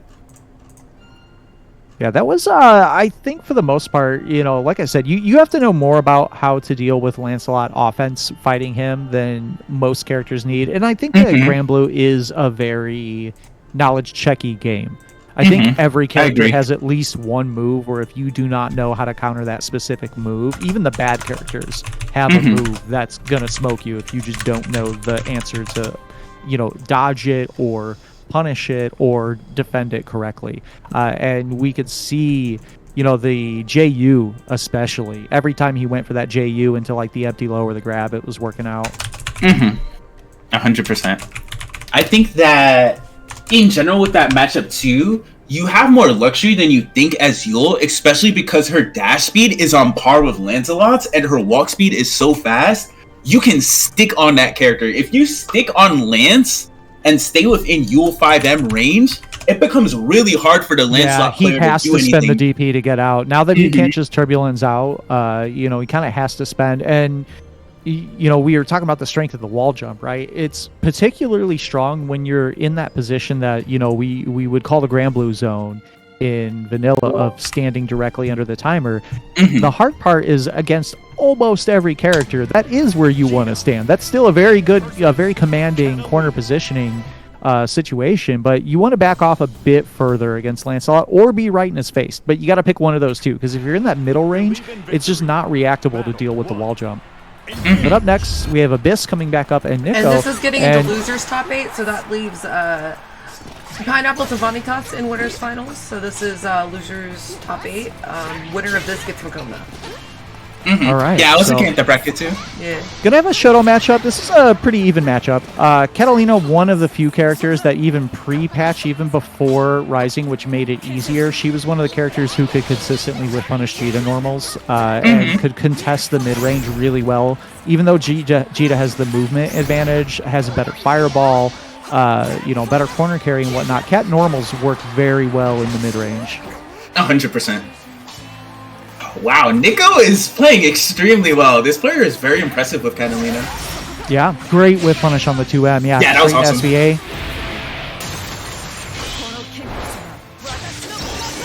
All right, quick round 1.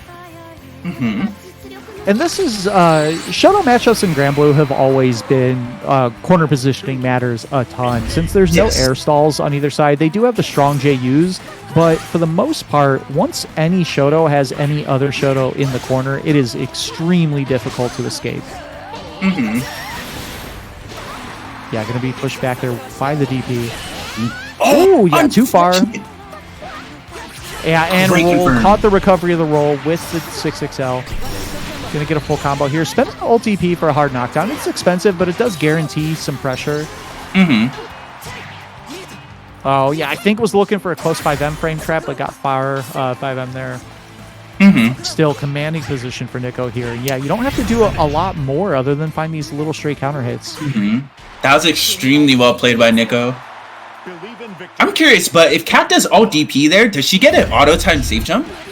Yeah, it's literally just like hold up and come down with a button. Pretty much all her knockdown, all her safe jumps in this version are just hold up forward. You actually have to do neutral jump though in the corner because it pulls them out of the corner a bit. Where that makes sense. Alright, nice confirmed by Abyss. Yeah, interesting route. Oh, I was wondering. I was like, that's a weird route, but it put Catalina very high in the ground, and it looks like it's to time that meaty Raging Strike. And that's going to bleed out an extra DP there. And now the damage. Oh, that wasn't ult Rekka. Oh, but that's going to kill. Yeah, no BP. That's hella dead. All right, Abyss coming back pretty strong here. That game 1 was pretty lopsided, but oh no, the super jump reacted to properly. Caught the anti-air. Without rush and with the reduction of heavy thrust wall bounce range, Catalina doesn't usually get like giant mid-screen combos for anti-airs anymore, but that corner carry is kind of just as valuable because her corner damage is so high that she does get that damage like now. Yeah, optimal routing too can fit the 2 hits of auto combo in there either before the fireball or after the fireball to squeeze a little bit more damage out thanks to the rising damage buffs to auto combo. So nice routing there, just enough to finish it off. At match point here for Nico. Yeah, good spacing though. Caught the dash L, able to get the close 5M confirmed. Ton of corner carry. Nice awareness. Yeah, spent the heavy. That was actually kind of a risk. It's easier to safe jab the heavy because they're slower than the mediums in this game. Cat medium DP is actually kind of like one of the big tools keeping her kind of in the fold in this game. The heavy DP got hit very hard. It has a longer timer. Oh, that was a big risk. And yeah, you do not want to give this damage to Cat. Probably going to spend the SVA here. I think it's worth it just to get the BP lead.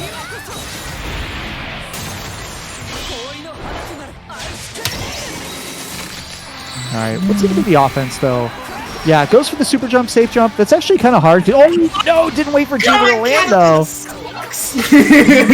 That's actually... it actually depends how you block that DP. If you stand block it or you crouch block it, that changes whether or not she goes behind you afterwards. You usually want to stand block the start, or crouch block the first rep, and then stand block the second one so she stays in front. With the straight thrust... Gonna find the mark, and that's gonna close it out. Nico taking it 2-0, moving on in top 8. So as the Cat expert yourself, I would love to hear your thoughts on how Jita can approach those situations. I think you have to make Cat whiff. People forget about it. Like, Cat is the best punish character in the game, right? She's the best at punishing things on block, and she's the best at punishing things on whiff. But she has big hurt boxes. She's very whiff punishable herself, and you have to make her miss. That's all it is. I know this is like boomer fighting game player advice, because this is the type of advice I got when I came into the scene. But against Cat, the answer really is don't get hit. Cat does not have like exceptional mix-up. She's not going to run up on you and like run some sort of grimy, mix. She has frame traps that are generally almost all minus on the second move if you block it out. She has 1+ on block special that she has to spend a timer for. She only has 3 moves, so she spends H Fireball. She now only has 1 usable special, really. And 100%. You got to just wait and let Cat mess up. Because she will. She has tools that just lose to other tools if you're kind of just giving her time to do that. But if you're going in a little bit too hard and you're giving her those free hits, the damage just adds up so quickly. You're not going to survive 3 mistakes against Cat. Yeah. The more I reflect on it too, it was interesting because how Nico was approaching it is Nico was doing a great job of boxing out Abyss in a lot of neutral interactions, but I can tell that Abyss wasn't trying to force Nico to respond in the same way, rather than aggressively trying to check their way against Cat's control, which is really hard. I would like to see Abyss also use just the fireball a little bit more. People forget, because Jita's such a fast character, and you think of her running up and pushing 5M and 2M and whatnot, but she actually has a very, very competent fireball, and significantly better than Cat. Like, people forget about Cat. Like, the fireball is very important for Cat because it's important to Shoto game plans in general. She has the worst fireball in the game. Yeah, like, that fireball sucks. Like, she has to use it, and you have to take advantage of the fact that she has to use it by counter zoning her, getting her in a situation where she's committing to fireball, and now you can run up and trade a sweep or 6XL her out of it. All right, so up next, it looks like G-Tech is sitting back down. So we are going to have G-Tech and Patty on the other loser side of top 8. Nico moves on, is going to face Makuna after this, and then the winner of this is going to face Arcanus. So there's just a Yule at every intersection.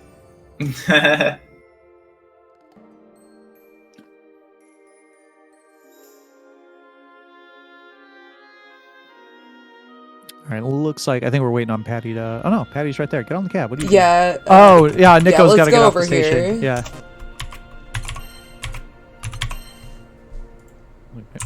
Make sure I have we're just the gonna go to green setup. Oh, we're going. Let me hop on. Hitbox. Okay.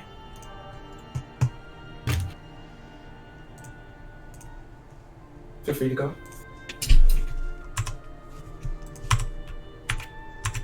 Yeah, let them know they can go ahead. So Zeta Vasaraga, society partners. Don't see them fighting canonically very often, but this is definitely a matchup that in this version is not super good for Vasaraga. Yeah, it's super hard. It's interesting because in vanilla, this matchup was pretty lopsided in that Zeta cooked him until Vasaraga got armor, and then he cooked him. But now it's harder to find the opportunities to get armor. Also, the difference between, we talked about how important the ults are for both of these characters, really, right? But it's kind of different. Ults are very important for Zeta because they make her top tier when she has them. Ults are important for Vasaraga because he needs them to live. Yeah. Nice. Plus on whiff. Yeah, it really is. I mean, you're not going to react to that move and do anything substantial on reaction. Good dodge on the sweep, though. Yeah, G-Tech is looking comfortable versus Nance. Alright, nice. All command grab. Yeah, overextended versus the command grab, though. Armor's going to be applied. Yeah, and this is what I'm talking about, right? Sometimes you just got to get that start as Vasaraga. That was actually fine. That was a weird space that it hit on, so wasn't able to get the landing into the air or the grounded ult Arvis to continue the combo. This, though, this should be big damage. Yeah, spends the other ult. RSRC. Going to get the full corner carry here.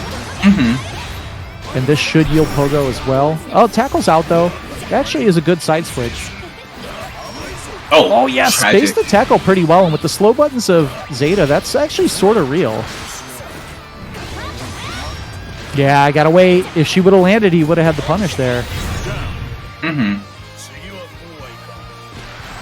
Yeah, I think a lot of this Patty's playing like 80% of the round really well and then just running when he doesn't need to and running into stuff. It's hard coming from other games, right? That's always been a thing for Granblue, is that things that are benign in other games like dashing and jumping are huge commitments in this game. Yeah, 100%. And the thing about it with Voss too, the character, the more I think that Patty gets comfortable with using 5L and 5M to control space in a lot of situations, the more you'll feel less pressured into committing. Yeah, but again, Those ones are I still think really good. I'd like to see Patty get comfortable just walking, too. Giving up so much potential meter, and also getting hit by stray stuff because he can't block because he's stuck in run animation.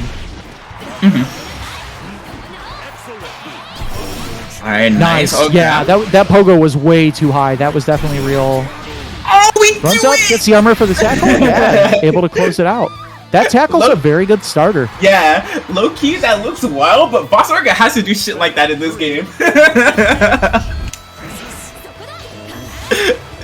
Like you really gotta make the opponent afraid of Yeah, tackle. you want to do stuff like that early too to get them so they don't push buttons later in the round, so you can take more liberties yourself without worrying about them jabbing you out of it. Oh, went for the 5U. Yeah, was able to keep the armor at least. Alright, nice one. Yeah, that right there. Like, you're not going to get meaningful Oki off that anyways, right? Even with that dash forward, he didn't really get anything good. That's where you want to just walk. Walk, take the meaty 5H.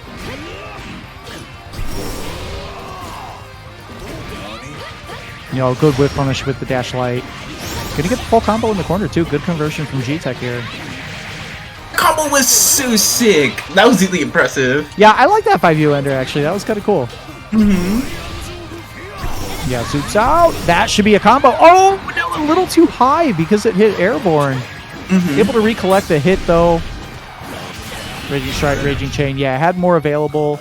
Actually didn't have meter for Raging Chain. If that Raging Strike didn't kill, that would have been a lost combo there. Victory. Battle 1. Engage. That is something I think I like about this version of the game, is you always have to have your eye and your mind on the resources, because it's really easy to autopilot a combo without realizing that you're missing a BP or that you have 22 meter instead of 25. 100%. Wow, the strive grab against Pogo, you don't see that often. Oh, big counter hit. Oh, the ground bounce. Nice combo after that with 2M. Yeah. That's tough. Spent the armor to Nice, the you do it. corner, but Oh, yeah, missed the 2M, but still has the life lead. Catches the landing with the ult command grab. Yeah, walking. Look at that. Already has another ult. And that ult, the difference right there was every other time that Patty caught that ult command grab, he dashed forward. He would not have had that 50 meter for that ult if he would have dashed forward instead of walking.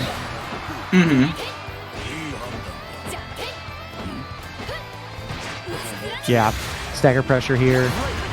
Kind of difficult as Vasaraga with the slow buttons. It's a trade-off. His buttons do have higher priority than everyone else's on the same strength, but the trade-off is he does have slower ones. And that's what makes the situation for him in terms of like making him stronger. That makes it really tricky for the dev team, right? Because you don't want to make his buttons faster because they still have higher priority than everyone. So they're going to have to be creative with like what they can give him to make up without taking away his unique trait of having the faster buttons. Or the higher priority, rather, than the slower buttons. Whoop.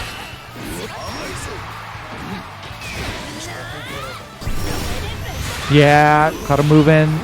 Oh.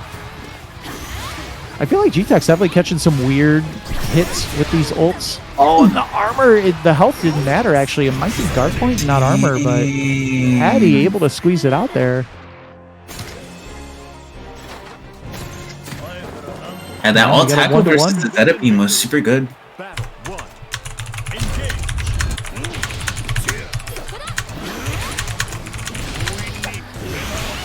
Armor's up. Yeah, got away with it right before the laser hit.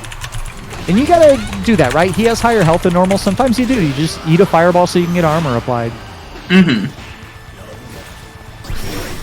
Nice. Got it. 5U. Yep. That's fine, that's fine. Yeah, being antsy with the guard cancels again. Like, if you just wait for her to do the second Arvis and land, you probably get a punish there. Mm-hmm. Nice. Yeah, you gotta go for that. I like that routing. Nice, what good a reaction. read! Yes. I like that. Using the grab against Rhapsody, that is not a strike. There's not really anything that G-Tech could have done there.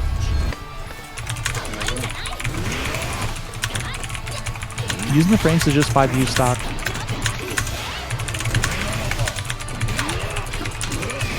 Move knocking down is so jarring. Oh, God. Oh, gamer combos. Oh, you can link the S type though. Oh, got the side switch. Oh, no, because it was airborne, though. A little bit too high for that 2M.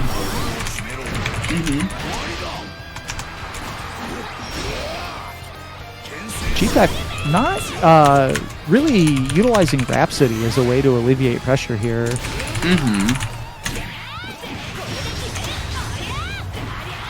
Oh, that's a big drop. Okay. Nobody wanted meter. We'll just leave that on the ground here in the Coliseum. Oh, and punish the dodge. Good confirm. Has another RSRC available. Yeah, I was gonna be like, if they did another would have killed. Yeah, I think they would have had to do like one more RSRC, then a button into the M grab. But unfortunately, Zeta stocked up with the meter, found the ult dive, and ult Arves. I mean, you can't mess with it. You're not gonna beat that move. You gotta just wait it out. Nice. Nice anti-air. Yeah, but that's nice. Yeah, I think the armor stock is also worthwhile. Like, both of those would have been kind of fine decisions. There you go. And yeah, that armor leads to this.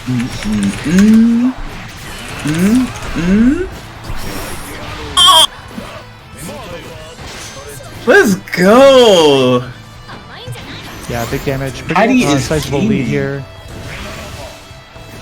Yeah, match point both players too.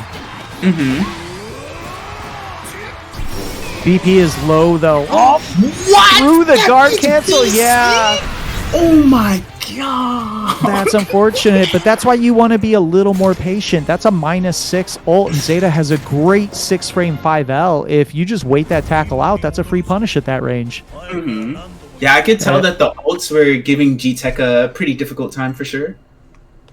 And in the case of your answers versus Voss alt tackle and Voss alt command grab, so his alt command grab is kind of weird in that it's good, but it's also simultaneously not great in that It's the slow, start of his 15 frames. Yeah. So if you meaty him in a situation where you safe jump or you meaty with a close light or a 6XL that was done really meaty, generally speaking, it is invulnerable to strikes and throws, which is good, but you can still safe jab it or safe jump it. Yeah, and, then and react and jump out. Yeah.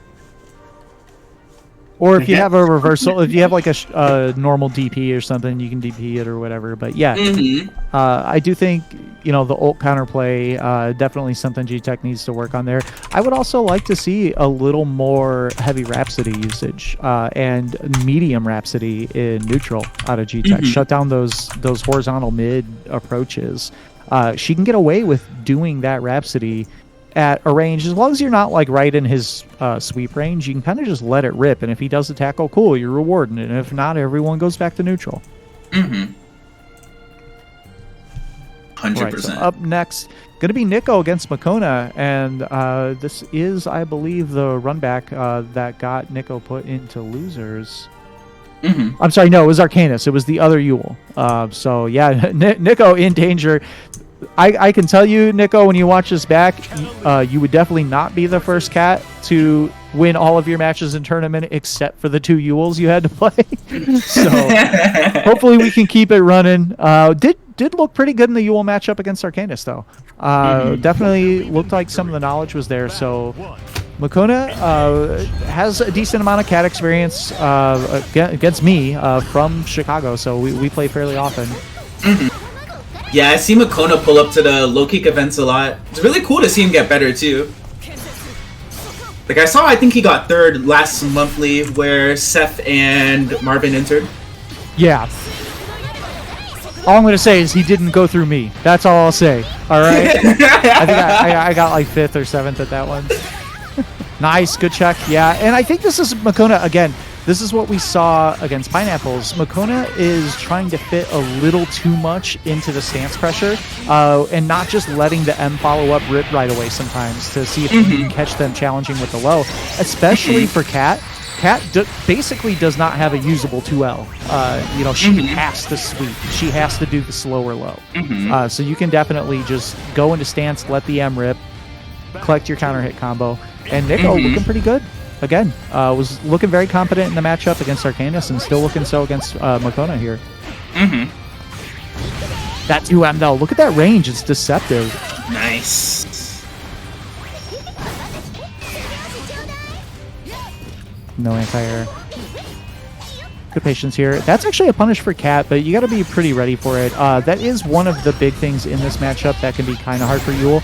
I know I've said, like, it's so much in her favor because she can always do 5M, 236L, and it's always a safe true block string, but she has to do it because if you leave Power 5M uncancelled as Yule, Catalina can punish it. Bit of a drop there. Stance loses the jump ins too. Good choice with the jump there. You can anti-air in stance with the 2H for a billion damage, but kind of hard. And Nico was able to get the corner in the scramble, able to close things out.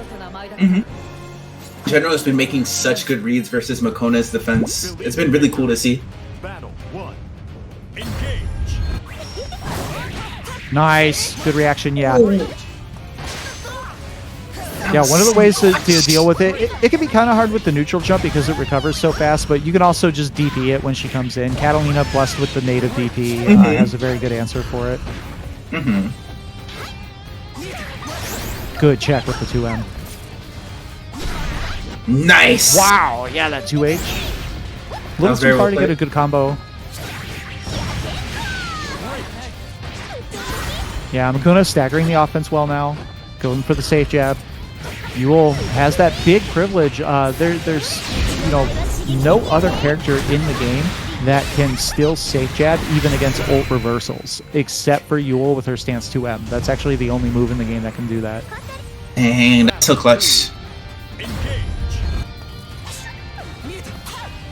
Oh, just shy of the spacing on the dash L. Oh, caught the jump out as well.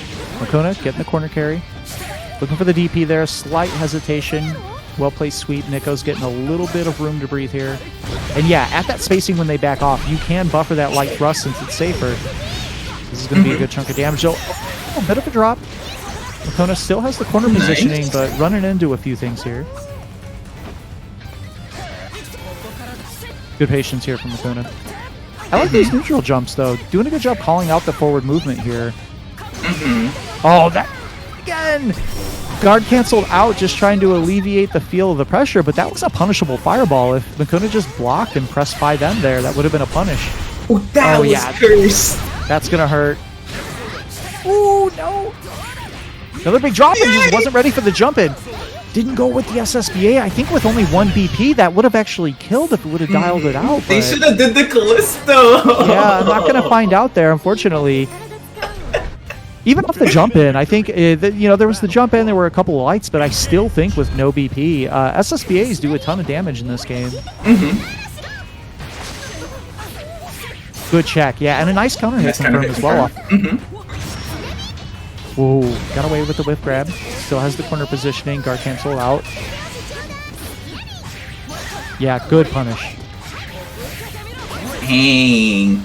I really like how Nico is adapting the pacing that they're committing to and the options that they're cycling in mid-range. Yeah. You can tell Makona's getting flustered. Something I'd like to see Makona try to work in as well. When someone's neutral jumping like this to call out your advancing movement and you have one of the advancing slowdown ults that are good for whip punishes, Yule does have her 236U, the ult Starry Sky. That can actually just catch the neutral jump. If you see them do that mid-screen, the slowdown slows down their landing. big anti-air. Next Yeah. one. Oh, no. Not able to convert the combo, though. That's a lot of missed damage. Yule doesn't do a ton of damage except off of her anti-air combos. Oh, too far for that. Nice whiff punish with the dash L. That was a big clutch whiff punish. Are you going to spend here? No, going to just take the light DP knockdown. Big tech by Makuna. Getting some screen space here. There's the counter hit, and that's what I was talking about. You got to shut down that sweep. RSRC to close it. Yep, just enough. Nice routing there. And we got match point, both players. 3. Engage.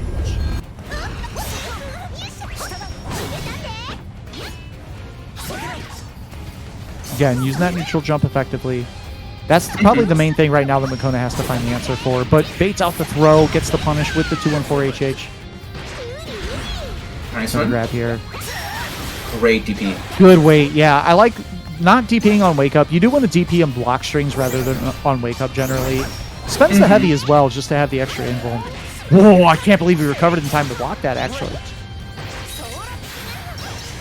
All right, working towards the corner. Life advantage here for Nico, but it's close. Another guard cancel. Got to be careful. Any hit into a heavy thrust here will be the round, but spent the last BP on that Raging Strike. Wow! I can't believe that grab hit. This is anyone's round, and because of the 1 BP, the grab does enough damage. Makona with the back throw out of the stare down, able to take it. Oh my goodness, that was so close. That honestly came down. Yeah, to very much anyone's round at the end there. They both played very well. Yeah, both of them too. You know, with Nico on 1 BP and Makona on no BP, any touch was going to be big damage there. Yeah, in general, it's been interesting. Something I've been seeing Makona do a lot in his sets is he likes doing the Raging Strike to force 1 BP when he's at a disadvantaged situation to try to turn the tides more in his favor. It's really smart. Yeah, I do think in general too, you do want to use, you at least want to throw it out there like early in a set, right? Like get an idea for can they react to Raging Strike. It's similar to guest teching with overhead in vanilla Grand Blue, right? Like throw it out once early on just to get a feel for are they guest teching or not. And if they are, then explode them. It's an easy win. If you know they do it consistently, congrats, you win. So I do think it's a really good thing to like put out there to check. And you know, we say it all the time, the #1 rule of fighting games, if you're doing something that's working, keep doing it until they show they can stop it. That is universal for any game. The easiest way to win is just, if something's working, don't stop doing it till you have to. All right, so Patty coming back up. It's going to be Patty against Arcanus. Depending on the outcome of this, we could be seeing a Yule Mirror in the loser semi, but Arcanus is going to have to get through Patty first.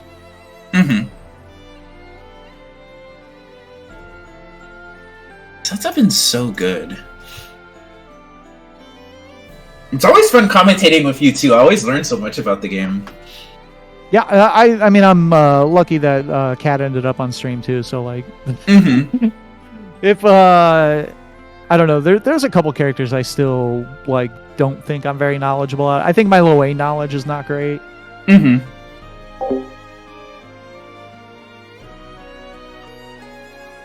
All right, so players look like they're getting set here.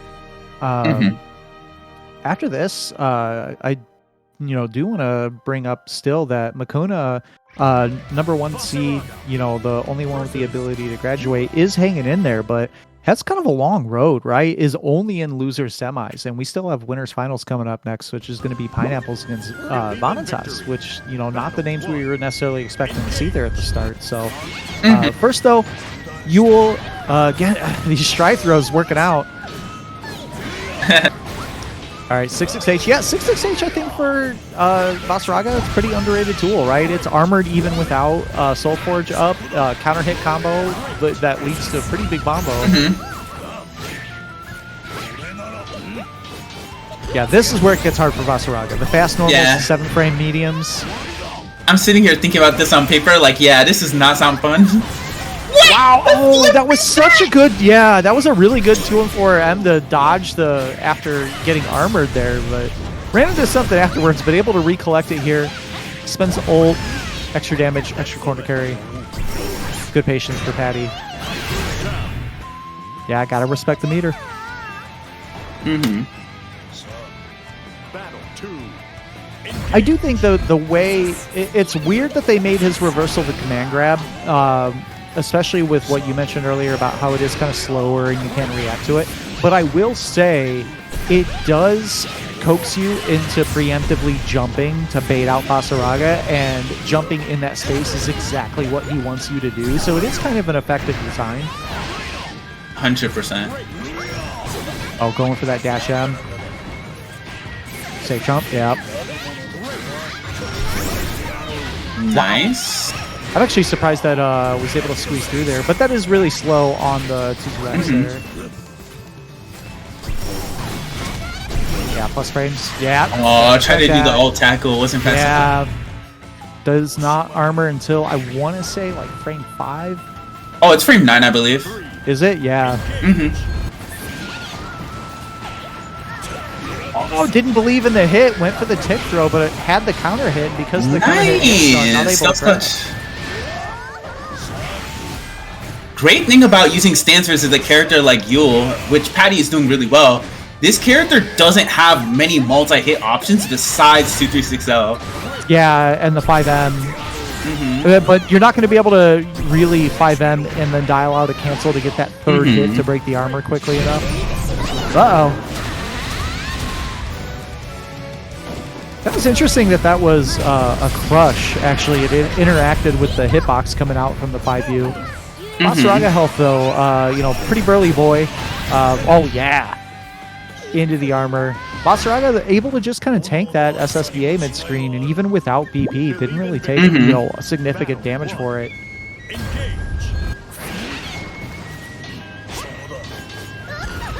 Yeah, had the counter hit again. I think I'd like to see Arcanus just, level 1 to believing in the frame trap part a little bit more. Get that counter hit, the 5L and the 2M wing. Nice routing here, going to get a lot of corner carry.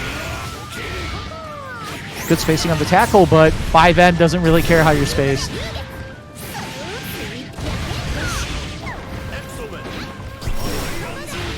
The tackle, yeah, I think Patty does a good job of actually, mixing up which ults he's challenging with, because you do need different answers for the throw and the tackle.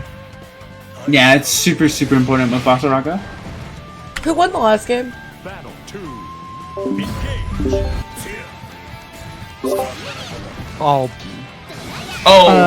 It was Arcanus. Oh, I'm sorry, yeah, Patty.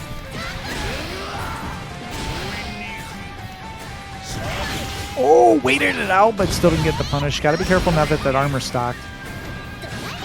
That right there. Yeah, that's a great anti-air 5U. Nice. Oh, yeah. The timing on that's tricky for sure. Yeah, delayed. That's what I was talking about, right? Like you're kind of tricked into jumping to bait out the grab, and it lets him either punish the landing with the grab or just 2H you. Runs into the 5M, and again, this is kind of what I'm talking about, right? Like Patty doing really well, but just committed to a run unnecessarily and runs into 5M. Yeah, Yule can't do anything about that. Oh, good whip punish. Didn't believe in it, though. And again, just caught moving forward by the 5M, but nice. I think that was supposed to be a 2-2U and got the sweep there instead. Might have even been like an easy input. Raw, you do want to do the technical for the extra damage, but honestly, whatever gets it to come out works. Oh, nice. Oh, good confirm. Yeah. And grab. Nice. Yeah, really cool routing there from Patty. Yeah, both players kind of dialing it out on the clash. If you clash in close proximity like that, remember the fastest move in the game is grab, and it beats spot dodge cancels. I always remind myself that 4-frame throw is so good in clash. You really, really want to retrain your clash habits to be, if you clash up close, just mash throw. That's what I'm talking about, right? Yes. You're looking for that jump to bait out the command grab, but the tackle anti-airs and, keeping your options cycling. Yo, what's good, Jivka? All Yeah, right, it's so super important to represent that in that situation. Patty with the 2-0 there. That set was really fun. I think that Yule in general, it's kind of difficult to deal with Vasaraga in a fair amount of situations, but I feel that you want to do what you can to still leverage the fact that even though Voss outranges her from round start distance and beyond, you can still force the Vasaraga player, even in stance, to commit to bad decisions that you can whiff punish him for. Yeah, I do You think really you have need to play sort slower. of... that was Patty 2-0. That, I think that at some point, you got to just 6XL Voss to death, too. If you're a character with fast movement, like you got to just rush him down. One of the hard parts, though, is Yule, compared to the other rushdown characters, it was common in Vanilla Grand Blue Versus that the rushdown characters were offset by having low damage. Yule is the only one who sort of is still like that. Six, Lancelot, they both got huge damage buffs. Hers, not as much. You do need to hit Vasaraga several times. So it's really about not letting him breathe, not letting him get stocked up until he has 50. And then once he has 50, you got to wait your turn. The concept of turns it's forced in this game, right? There's every character has at least a metered reversal. Eventually, if you hit them enough and you give them 50, you're gonna have to respect their bust out. All right, so we are gonna have our winners finals coming up next. Gonna be a first to 3 pineapples against Vanessas. So we're gonna have Lucilius, Lancelot. This is a matchup I could see being kind of hard for both characters, honestly.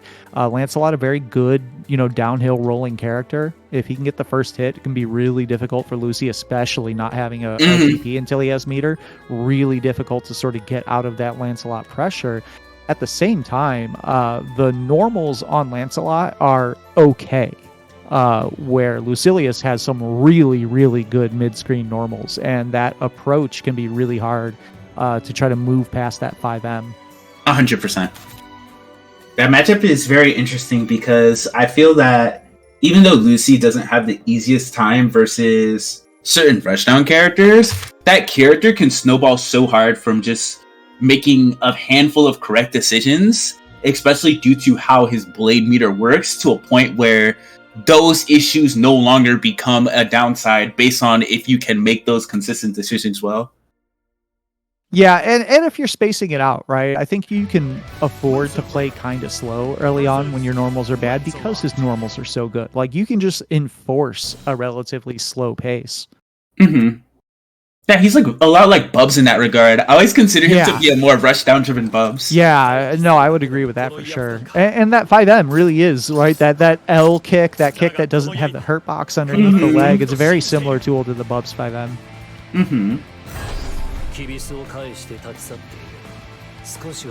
I feel like everyone is just using the weight of the world, or I wonder if Dub just said it to the room song. That's just everyone's using it. You know how you can you know how you can set your Lunalu to only be specific characters? They need that, but for random song, so that I can have it just scope to like this in existence. Yeah, I wish you could make like a playlist. I know they mentioned doing that in Strive, and then like never implemented it because Strive was rushed. So bring it back, Arxis. Really similar dash lights, I feel like, on these characters. They have similar dash speed, the ranges that they want to play at. This kind of feels like a be the one to get dash light out first matchup. Good block.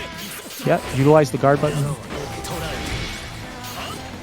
That right there, that's what's so hard about dash lights, right? You make them miss, but they still recover in time to anti-air. Nice 2H. Good restraint there on Pineapple's side. Didn't push a button, though, and didn't eat the counter hit. Good patience. Yeah. Nice, sounds great. Going for the strike though there. A lot of people, they respect that because they don't remember that he's +4. I just, I will withhold my feelings about a +4 teleport throw bait move.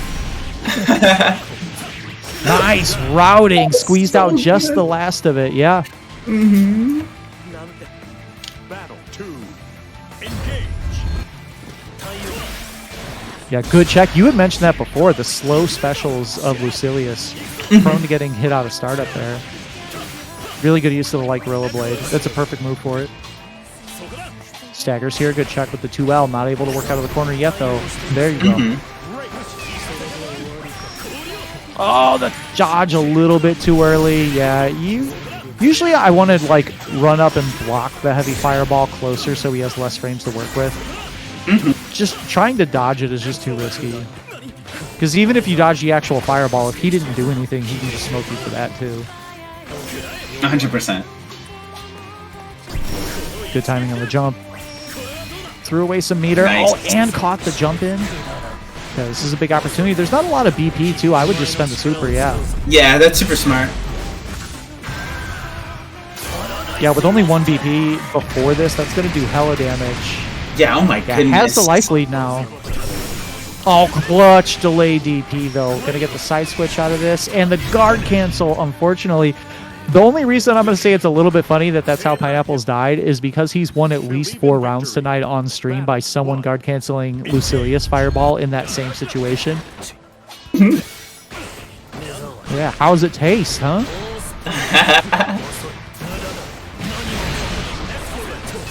Nice. Early guard cancel for momentum. Oh, yeah, went for it, but actually that's okay. Yeah, didn't really get punished for it.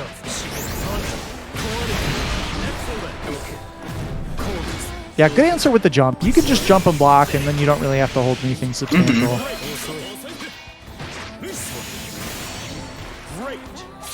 Oh, yeah, the tricky Nice. stuff. I honestly don't know if that crossed up or not. I believe it did.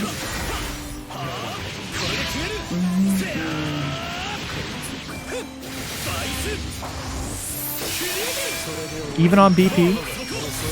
Yeah, Nice for tag. the plus frames. Good check with the 5L.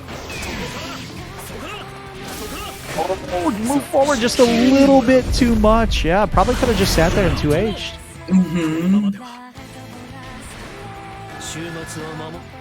Battle 2. Yeah, I always tell people in this game, they have more time to 2H in a lot of scenarios and interactions than they think. Yeah, and you got to remember that the way anti-airs usually win in this game are not by having like special head and vuln properties or anything like that. They're just higher priority than the jump in, so you just smash it. Like you can do that whenever, kind of.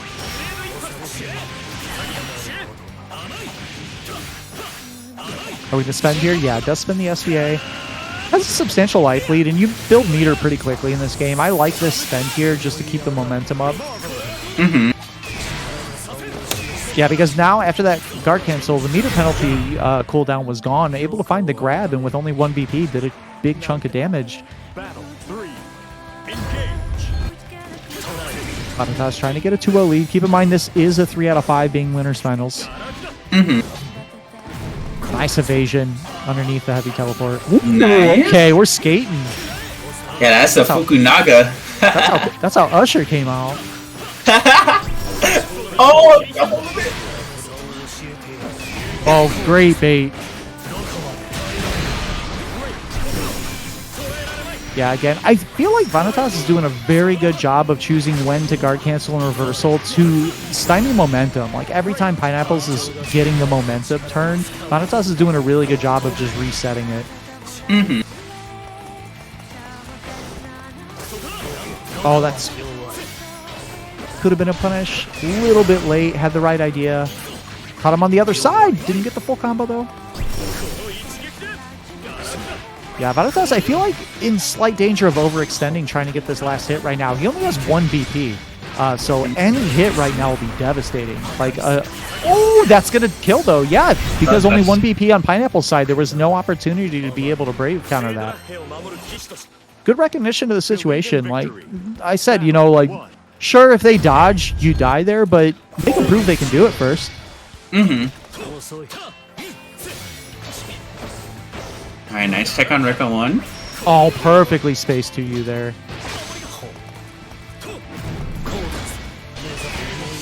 Good patience, yeah. Nice, great frame trap. Yeah, that's actually the first time that frame trap has worked out, and he's just kind of stuck to his guns, keeping the staggers up. Mm-hmm.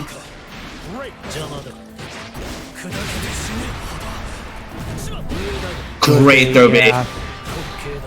That's the strength of this character. He has multiple versions of moves that can do that, too. Mm-hmm. Gets a side switch. Yeah, spin the wall bounce here.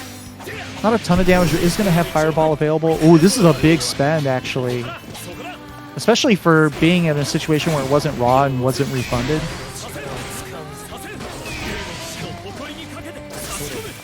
Good spacing, yeah. I like the Gorilla Blade usage here.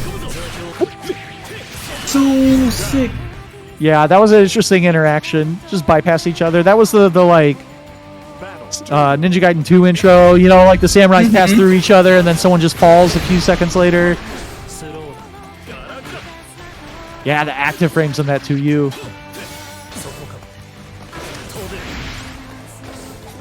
What's the, I know it's a little bit harder now because of the changes to 2Ls. Can you do like 2L, 5L, 2M there?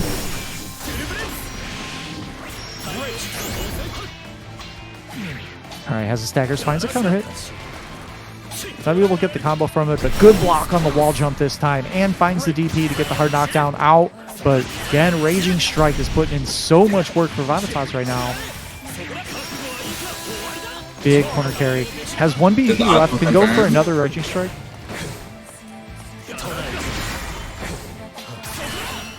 Oh no, and that's the last BP. Misspaced, yeah, great punish.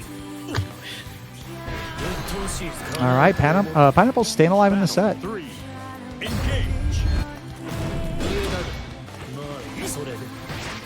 Got away with the whiff grab, does get thrown himself though.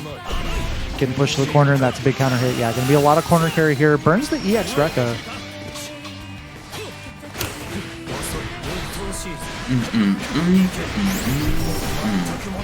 Yeah, I like this ult spend actually. It gets refunded 25, hard knockdown. Especially for Lucilius, those knockdowns mean a lot because it's more time for him to get those timers back that are longer. Yeah, 100%.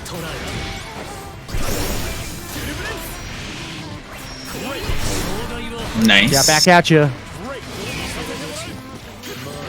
Whoa, this JU put in so much work for Vanitas right now. Put himself in the corner. Yeah. Clutch. That should do it. Oh, that's a big drop, but base out the DP this time. Yeah, dodge and punish. And Pineapples gets one on the board. Have a 2-1 set now. Believe in victory. Battle 1.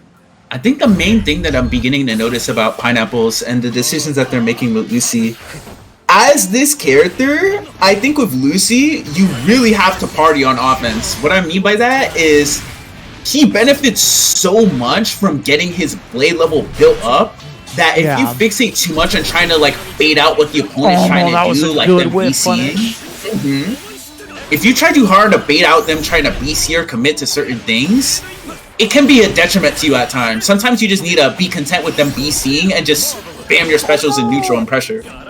Fell out right before building the meter. I think if it would have gotten that second hit of 5H into SBA, it would have closed out. But again, the Raging Strikes. I think both players have realized, you know, drive impact, boomer checks are working. They're just kind of letting it rip now. Nobody's dodged one yet. Good movement. Using the 8U there to slide through the fireball.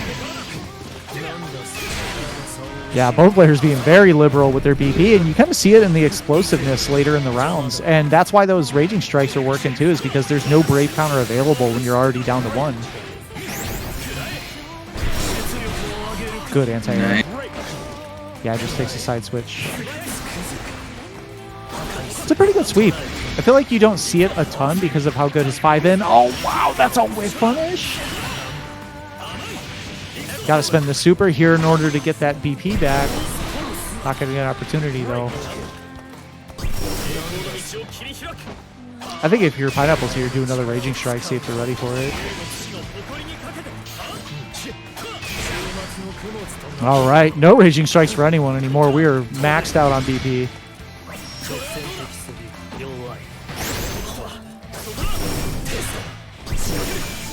Nice. Yeah, it doesn't hold the mix up. Ooh! Oh my god.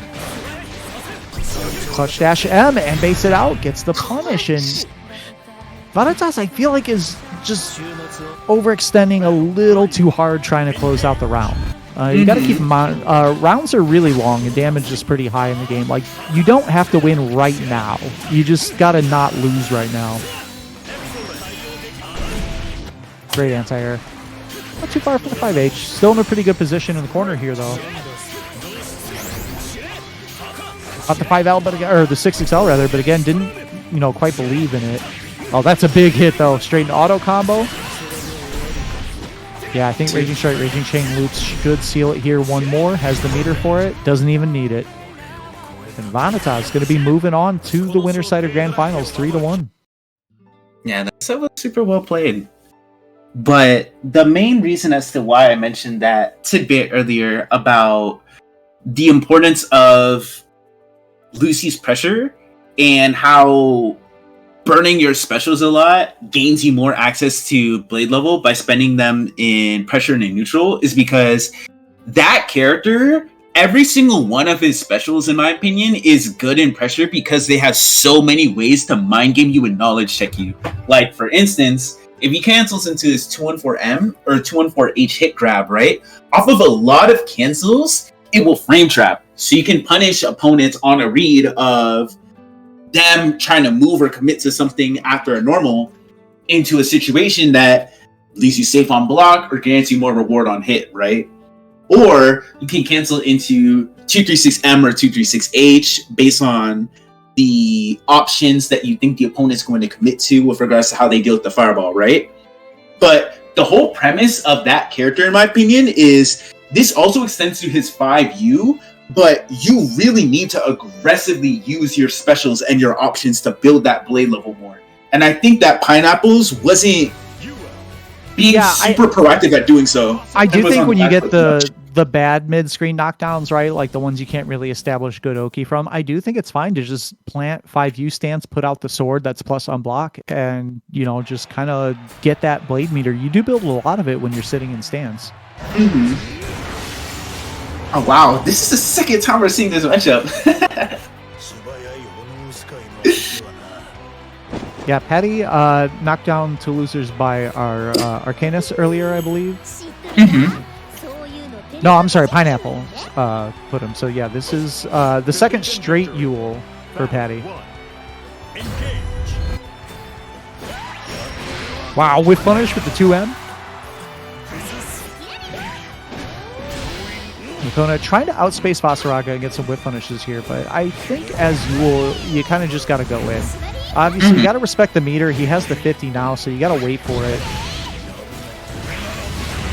Ooh, that was a weird interaction. Yeah, backs out, baits out the guard cancel. Oh wow, but it's tackle. Yeah, again, that would have worked against grab, but because it was tackle, you got to have different answers for those two moves. Good use of the air stall. That would also get, I believe, get away from the tackle. No BP is left here for Patty. Going to take a boatload of damage off this confirm. Yeah, plenty. That modifier from being on an empty BP, it really adds up.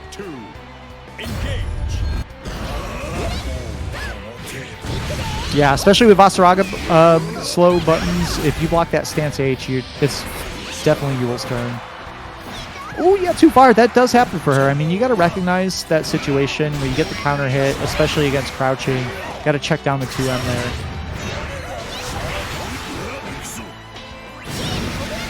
Oh, the delay DP. Able to clip. Volt steps. Yeah, you got to respect it. Once you block the first hit of Volt steps, you're kind of locked in there. Yeah.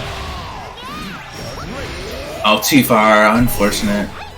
Yeah, that's where I'd like to see Patty Raging Strike, Raging Chain to normalize that combo a little bit. Do that into 2M ult steps.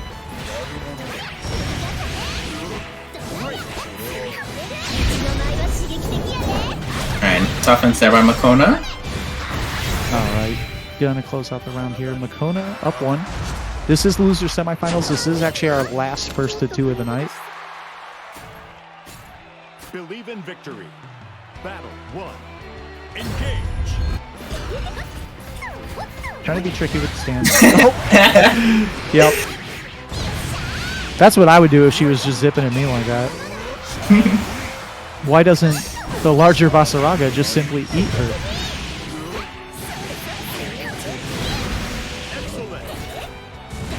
Nice fake out. The JU hits. Nice. Oh, wow. How did she get behind? I think it's because the 5U moved Boss's push box. Yeah. It was kind of strange. Oh, reaction, but still didn't work. Another 5U.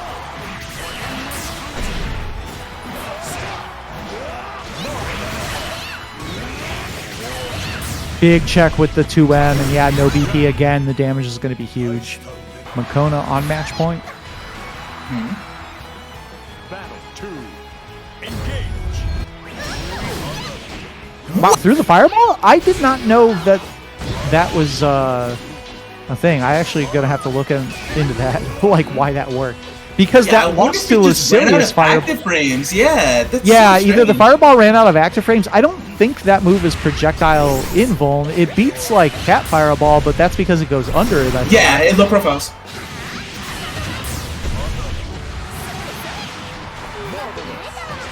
Yeah, grab pretty close to doing it here. Not quite on chip. 1 pixel left. Has the opportunity here, but no more meter to work with. No ults available. And yeah, Nice. the anti-air, Great the anti-air by stance Makona. 2H. And that's going to close it 2-0. Quick work by Makuna. Working towards the run back. Going to have against Pineapples here. Pineapples, you know, that was a pretty fast set actually on the winner's side. Even though it was a 2-1, Pineapples definitely looked pretty heavily in control. So we'll see if Makona figured anything out.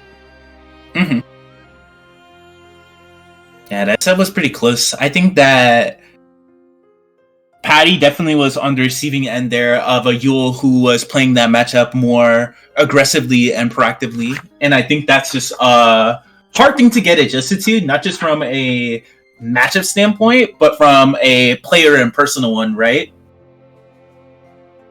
Yeah, for sure. I think that, you know, the feel, especially on the ult usage, right? Like that comes down to like, and it's hard to pick up in a first to 2 as well on when they're going to throw it out. You really got to kind of pay attention at a granular level. Believe in victory. I love All Lucy right, so- theme. I think it's so sick. Engage. Losers finals, back to a 3 out of 5 format. Spends the fireball. And yeah, I like that stance up right there.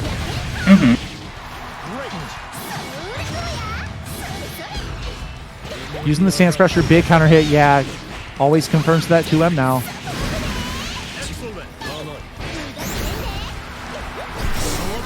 There it is. Yeah, gotta be careful. You can't really DP as a wake up against Evil. She's again the only character in the game that you can't do that against.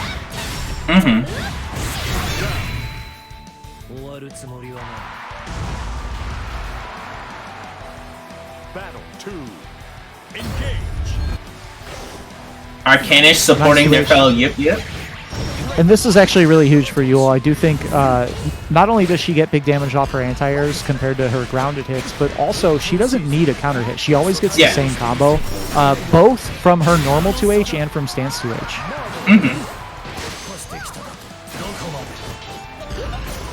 Good spacing here from Makona outside of that 5M range. Nice. I like that, yeah. No, That's it's the great thing really good about option. 5U. He has very low recovery on his blades. Yeah, but on Yule's side, I think that's a very good move for that purpose. That raw 236U, it adds that slowdown. Not every advancing ult does that, but the ones that kind of put that slowdown onto the recovery of the attacker's move makes it very good with punishable. Hot to punish, back throw in the corner. Yeah, no BP available. It was guard cancel and a little too free. And I think that this is maybe something, you know, Makona could have picked up watching the other matches too. Pineapples has not shown a dodge against Raging Strike yet. and he has shown to be very forward about dumping guard cancels. So draining him down to 1 BP and then letting the Raging Strike rip seems to be like a pretty effective plan right now. Wow, good pickup, yeah. Caught the flip back of the 214H.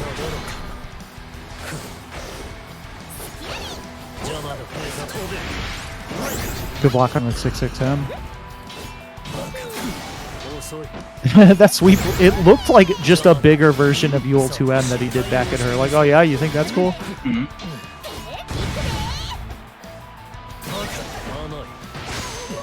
Good tech. Pineapple's playing neutral pretty well right now. Yeah, I can tell that Pineapples is beginning to use the blade meter way more, and I can tell that they feel it too.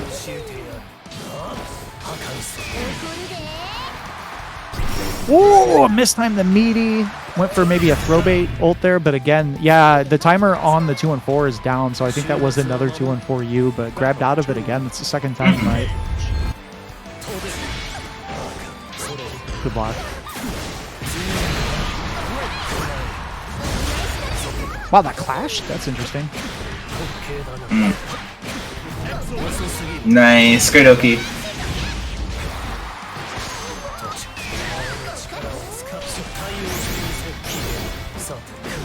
Good block on the overhead. Nice, let's go, Pineapples! My goal! Oh, what is There's the dodge. Yeah, but too far. Should have used the 5M there. But no BP available. Gonna have to be really careful here. There it is. That's gonna be at least half the health. Yeah, is Makuna gonna risk another one? That's the question. Runs into a fireball, still has health, but not a lot. Oh, nice reaction. Yeah, gonna get the punish here. I was a little worried for a moment she was gonna go under, but there is some justice in the world. Pineapples evening it up, 1 game apiece. Let's go, Pineapples.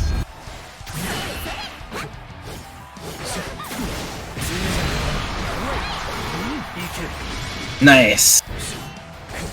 Yeah, got a lot of blade meter. Got about a third, maybe a quarter of the bar off of just that exchange there.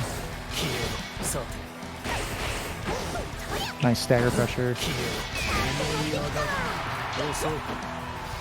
I like that run forward from Makuna. Like, wasn't going to get the side switch with a jump, so just push the body out a little bit further to get some space from the wall.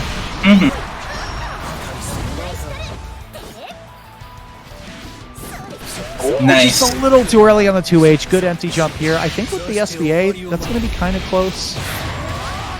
Hey, his SBA does so much. The character's so sick. Yeah, it's a very good super.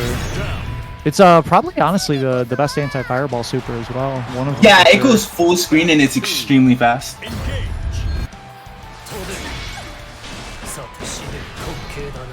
Nice. Good dash blocks here from Makuna, but did get clipped afterwards. Ooh, yeah, auto parry. That's interesting. That doesn't count as a jump in, I guess, or else the stance wouldn't have parried it. So it just counts as a regular mid.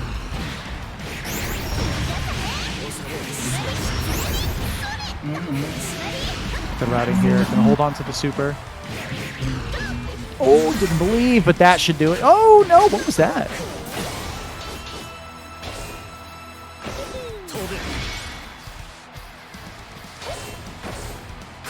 Good patience here from Makuna, getting pushed into the corner though. And the Raging Strike, yeah, gonna burn it. Yeah, I can't do that. This is actually gonna hurt. Yeah, this is gonna be dead, I think, because the super's gonna drain the last of the BP here, so the end is gonna do full this actually damage. might kill. Yeah, I think that's actually dead. And it is 2-1 Pineapples. Pineapple's my dog.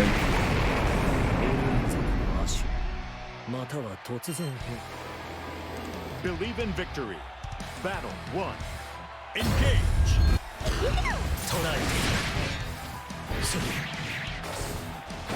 Yeah, I gotta be ready for that move. Good block. A little bit slow on the punish though. Definitely is something she can 5M. Yeah, I did get baited on the guard cancel as well, but was able to get away with it. Brave check. Worked out, though. That was great cooldown awareness. Fireball is back. Nice pressure.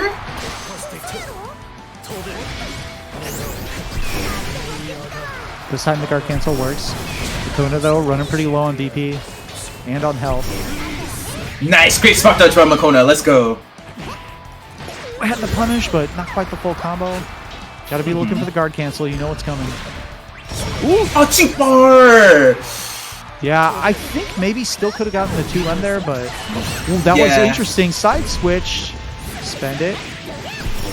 Yeah, gotta spend the ult here. Take the hard knockdown.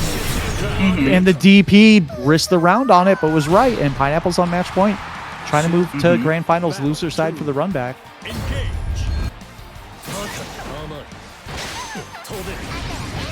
Nice spot dodge.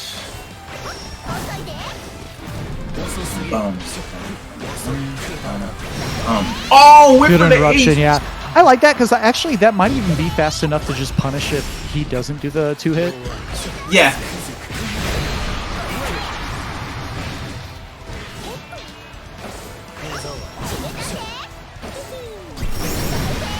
Nice reaction. Yeah, that was super good.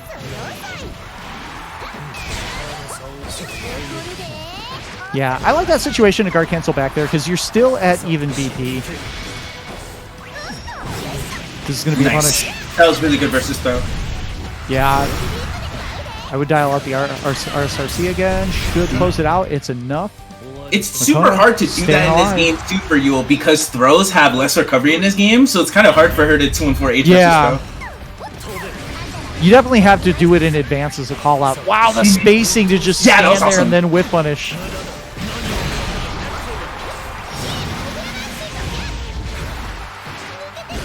Gets the back throw. That's an important positioning change.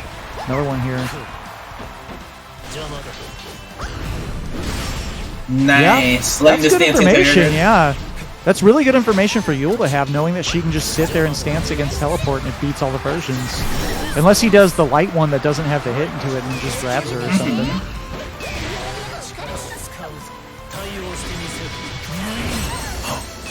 Gonna have to spend the last BP Nice. there, yeah. Pineapples even go for the follow-up because they thought that Makona would just do the BC. That's Yeah, smart. it's smart. Yeah, hold on to your meter just if you think they're gonna spend. Yeah, just trading these 7-frame 5Ms. Scary situation for both characters right now. Oh, broke. Just trying to bait out the 5M. Oh, The DP works? Wow, I can't believe that DP hit from there, actually. Alright, Makona's sitting on thin ice. This is hard. Oh my god. If either of them touch each other. Yeah, no BP on either side.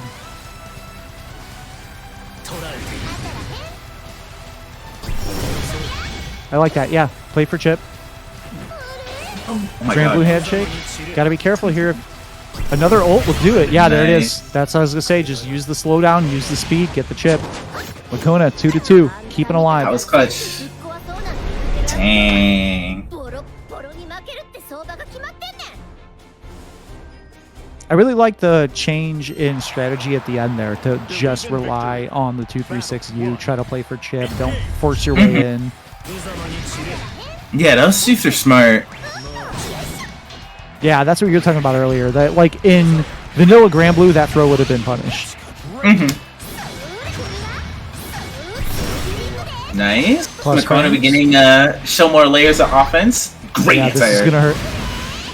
Actually, yeah, didn't have the 2-2 Oh, timer I like though. that. Yeah, that Oki was kind of tricky.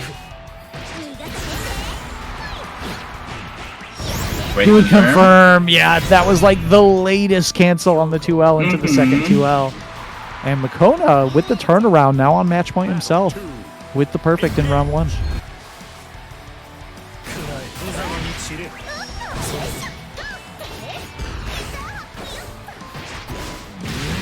All right, Pineapples gets the first offense going here with the grab. Working towards the corner. Triple attack finds a mark. And again, yeah, that's the third time That's this has good. happened. I think nice. that Makona is trying to throw bait with 2-1-4U, but it just doesn't work like that. Yeah, it's super hard.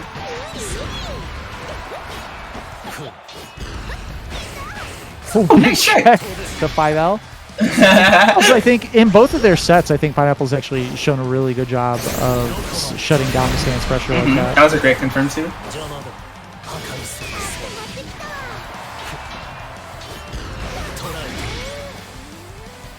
Kona got to make something happen. Down both life and BP, but great that 60 that was a super good confirm. 2 to you. I don't think he can kill from this. Yeah, gotta just take the hard knockdown if you can get one. Maybe spend an ult, takes the reset in a stance instead, but the grab works, and that's gonna do it. Makona's gonna move on to losers finals. The graduation chance is still there. Both of the players should feel really proud about that set. I think they both adapted really well, and they both made some really great decisions. Pineapples, you played super good. I was rooting for you too. Granted, I was rooting for Makona as well because I love the both of you. But I was rooting for you. You were playing really well.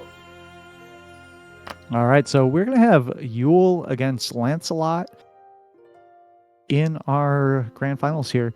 Makona coming from the loser's side, gonna have to win the first 3 out of 5 set to bring Vanitas back into losers with him, and then another one to graduate.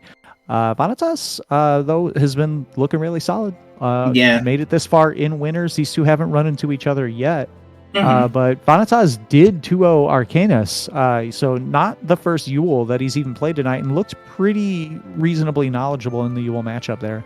Yeah, I think in general, the thing that's really been impressing me about Vanitas' play is great combo choices and combo decisions, which can be kind of hard to develop with Lancelot, and just comfort with utilizing all of his tools, because that's a really big thing with that character, where his tools individually are all pretty good, but he becomes a really broken and strong character the more you really force yourself to try to use as much of his toolkit as you can and piece it all together.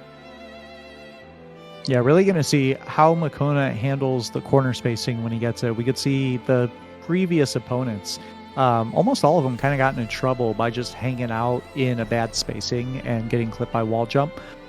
So we'll kind of see if Makona is either able to pin down Lancelot in the corner and stay close enough to not worry about it, or back off to a further distance and avoid the situation.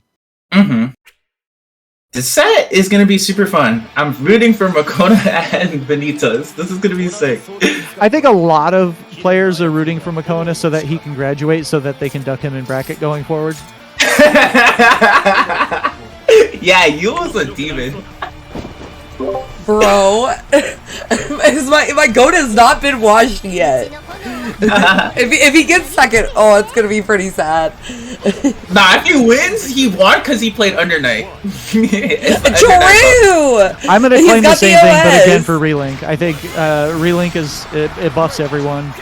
The game's awesome, actually. Unironically, you should try it out. Yeah, literally all of the Grand Blue players I know have been playing it. Like Elsa and everyone is just playing Relink nonstop. It's hella good. Using the 2-1-4, I like that usage of the 2-1-4 right there, right? Using it after you block the dash L, especially with that movement lockout on the L normals, making it so he can't just immediately chase.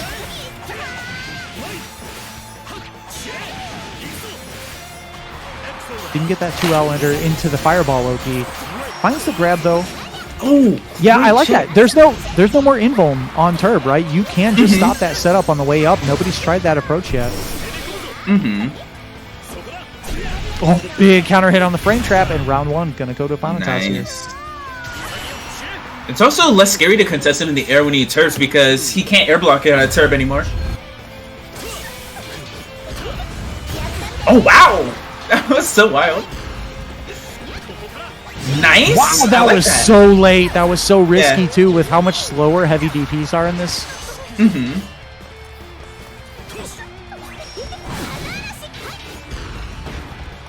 Nice punish. Spaced. Yeah, I like that punish too. Just the 5L straight into Raging Strike. Good route there. Picked up a good chunk of damage. Back throw out of the corner, but still in a pretty good spot. Have to watch out for the DP. But the preemptive guard cancel came out as Raging Strike, counter hit by the 2L. Makona evens up the round count.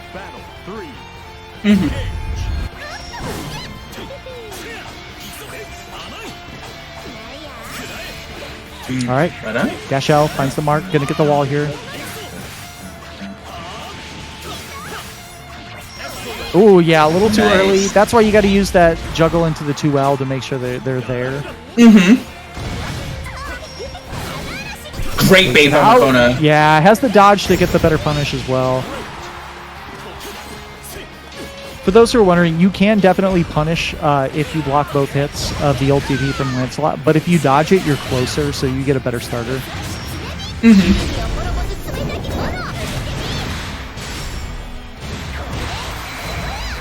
Good damage here. Into the safe jump. Oh, I actually faked the safe jump with the empty low. Yeah, that was tricky. And that is one of the things, especially at an intermediate level. Empty low is a much stronger tactic, right? Players aren't consistently fuzzy mashing against safe jumps as much. Exactly. You can get away with the empty low. On top of the fact that it beats people trying to immediately match BC sometimes. They can throw off their BC timing. Yeah, absolutely. And grab as well. Well, grabs are fast enough that the grab might win, but, you know, it depends on the setup there. Oh, good. what a Walk bait. forward into nothing. Baits out the DP. Gonna get a good punish here. Is he gonna spend the Skybound art right away? Yeah, there it is. Alright, Makona playing super well here. Nice. Oh, yeah. The wall cling into the late mix-up, but missed the pickup and got back thrown. This could be a big change. Where's the guard cancel? There it is. Oh, big counter hit, though. Didn't get the link. Unfortunate. Wasn't Yeah. And then tried to be a little bit tricky with the Raging Strike. I'm not sure if that was like a preemptive guard cancel to just, you know, break counter whatever Vanitas took the turn with, but the turn ended up taking with the wall jump, closed out the round. Makona makes the DP work again. Has the corner. That's a good counter hit starter. Not going to build 100 just yet. Next hit, that will definitely be the round. Oh, that was tricky. I like your style, Makona. Oh, Nice good confirm. pick up with the 2M. Yeah, Yeah, that great. was extremely good. Yeah, great recognition of both the spacing and the crouching opponent. That 2M was the exact pickup you needed there. Able to close Yeah, the round Makona off has with it. great combo awareness of Yule. Oh, okay. I actually thought that was going to be the full combo, but it did hit at a pretty weird spacing. Alright, nice CX Rekka. Great throw bait. Yeah, great catch out. Yeah, Vanitas is using heavy Rekka for corner carry pretty often, but that does create a situation where off the next hit, you're kind of forced to burn a Raging Strike to get that timer back. Good timing on the guard cancel. Back throws the preemptive guard cancel attempt. Yeah, good spacing. That's what Makuna wasn't doing before, backing off outside of the wall jump range. Finds the counter hit. I think that this might be able to close out. It's going to be kind of close, though, because of 2L starter. I think that uncomboed. Yeah. Yeah. Yeah, that That's didn't the actually... first- I think that Makona hit combo limit, and Vanitas just didn't see it.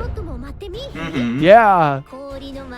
That's what I was saying. Yeah, that's what I was thinking. You don't do another with both of her supers. She can just link the raw super. You don't usually cancel into it. But Vanitas, I think, maybe thought they Yo, were already Boston Blue dead. Bee, thanks for the raid. Who won tonight? They just finished their Plus R tournament. We are getting into possibly the last game of our grand finals for our beginner NBA. But we Grand still Slam got, bracket. yeah, still got the potential reset coming if Makona can take this game. Oh yeah, I forgot about the reset. That's my goat. He dropped Johnny for a good character. Let's go. I have to support This him. right here, Also just to confirm. Vanitas has not shown the ult fireball yet until right now, and that is a really important tool that he actually was kind of going without. So we'll see if this changes the kind of makeup of the set going forward. Stabilize the combo. Yeah, nice routing. Really good use of Raging Strike, Raging Chain. I think that whenever you get the weird anti-air hits where they're really high up or they're a bit far away, you want to get used to spending that Raging Strike, Raging Chain and just get them back down to a normal combo. Nice DP bait.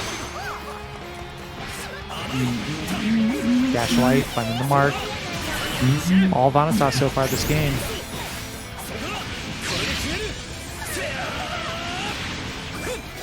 Gonna have a healthy life lead here. What's gonna be the ult here? Are you gonna spend the heavy fireball? Yeah. Clutch throw tech from Makona here. Yeah, no meter available to reversal. If you're Makona, you definitely can just go in here. And I would say, like, even though the guard cancel's there, just take it. Mm-hmm. Are you going to spend here, take out those BP? Now holds on to it, trying to kill on the last touch. Good block. That was a really important block on the cross-up. Such a good BC. Plus frames. That was a scary whiff. Anyone's round right now. Oh my gosh. Big tech from Makona. That's minus, but not punishable. Counter hit. Oh, Nice. that was such a clutch air normal to use too. He used the JM and not the JH, and the reason why that's important is the JH is 2 hits, and the counter hit float from the counter hit air to air gets consumed by the second hit of JH, so you don't actually get that combo when you land. Using JM as the air to air there, so you didn't spend the counter hit stun, allowed him to pick up into the kill there. Really, really clutch decision there from Vanatas. So we have a 2-1, bending off the reset for a moment. Believe in victory. Battle 1. Engage.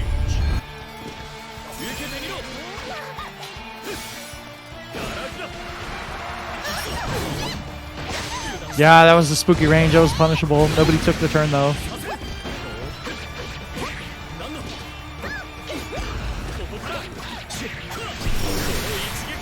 Nice one.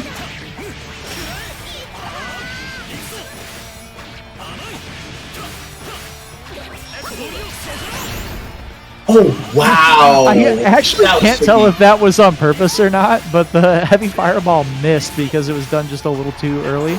And then because there was no block stun, the Raging Strike could be a guard break there. Oh, nice reaction there from Makona, just a little too slow. Oh yeah, we're playing the Raging Strike game. I'm not sure if you really want to engage in that. Yeah, but Koda's so good at Another that. Raging Strike, Raging Chain will finish it. Yeah, great routing. Actually killed. No, that was a really, really good usage of the raw ult. Because of the 25 refund, that left Raging Strike, Raging Chain still on the table there.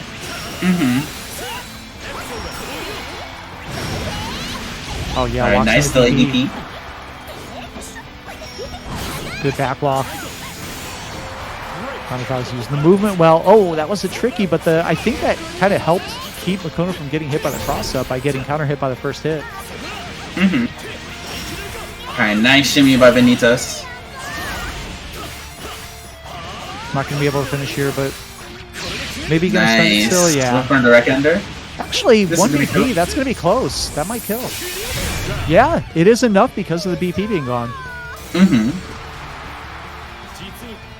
Battle 3. Engage.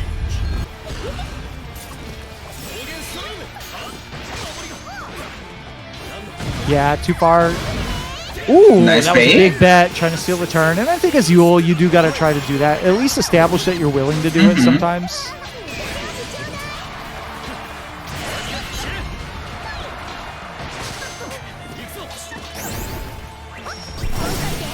Oh, that was big, Nice. and got the 50 meter out for that. That was actually really, really clutch for Makona. And I believe if he finishes this combo, yeah, this should be the reset. Raging Strike, Raging Chain. No, combo limited it out. Yeah. No BP as well. Have to be careful of Raging Strike here. Chip's an issue too, though. So yeah. Oh, wow, that was clutch.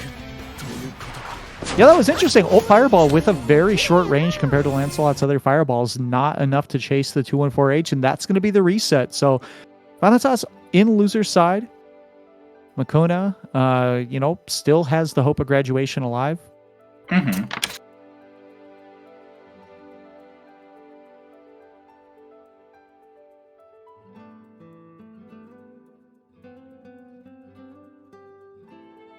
All right, no changes here. Just a little bit of a break.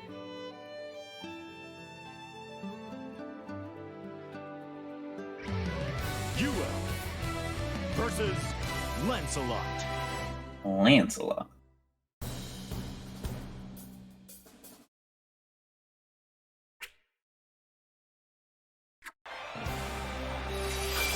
Believe in victory.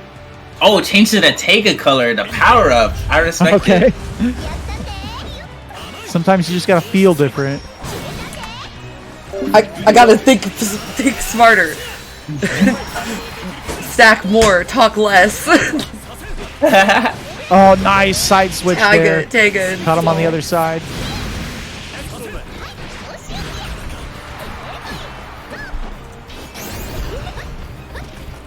Yeah, I like that back off. Get away from the wall jump. Nice. Big dash L though.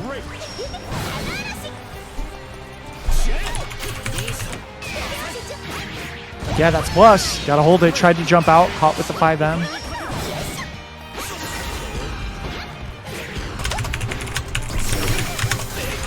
Turn. That's, yeah, if you have Makona, I think it's fine, actually. It's better to get that meter out to limit the damage capacity of Lancelot right now. Oh my gosh, I can't believe that wall bounced. I'm telling you. I'm telling you. They took all of Cat's wall bounce range away and gave it to Lance. Yeah, I feel like I'm playing a demon version of my character. Yeah, JU can't really combo off it there. Oh, that's too close, though. Gonna get the full punish here. Just shy of the wall bounce. Fortunate for Final Thoughts there.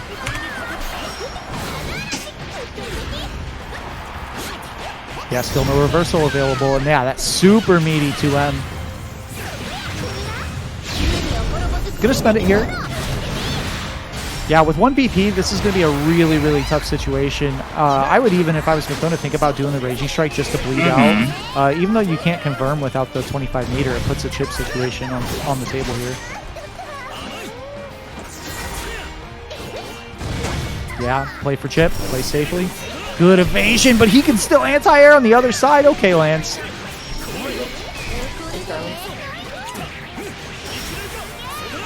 Gonna need one more hit here. This is a big one, though.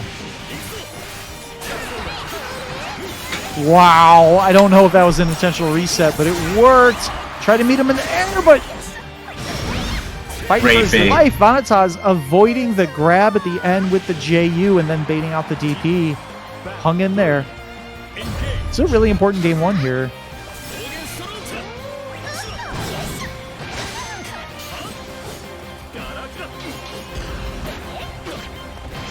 I feel like Makona's spacing really well against a lot of things and just a little bit late on the whiff punishes when he makes them happen.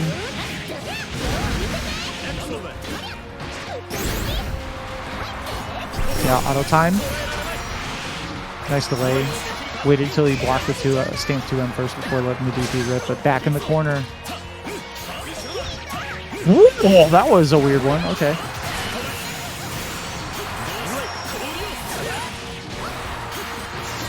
Yeah, Makona looks like missing a little bit of Lance knowledge here. No fuzzy mashes against the JUs there. Gotta jab. When Lancelot's utilizing that JU a lot, the way you stop it is right there. Instead of that grab, you do a delayed jab. And that way, if he comes down into it, you just get the hit. Yeah, and a little bit of a panic super at the end there by Makona. I think that this JU right now is definitely kind of doing the work. So gonna need to see that adjustment from Makona. 100%. Believe in victory. Battle 1. Engage. What? Did the match just end for you? Yeah, maybe the room might have just pooped for a moment. Yeah, it looks like Vanitas just got kicked from the room, so it happens. Gonna need a minute for him to get back in. The maybe fortunate for Makona gives him a moment to calm down after that first game.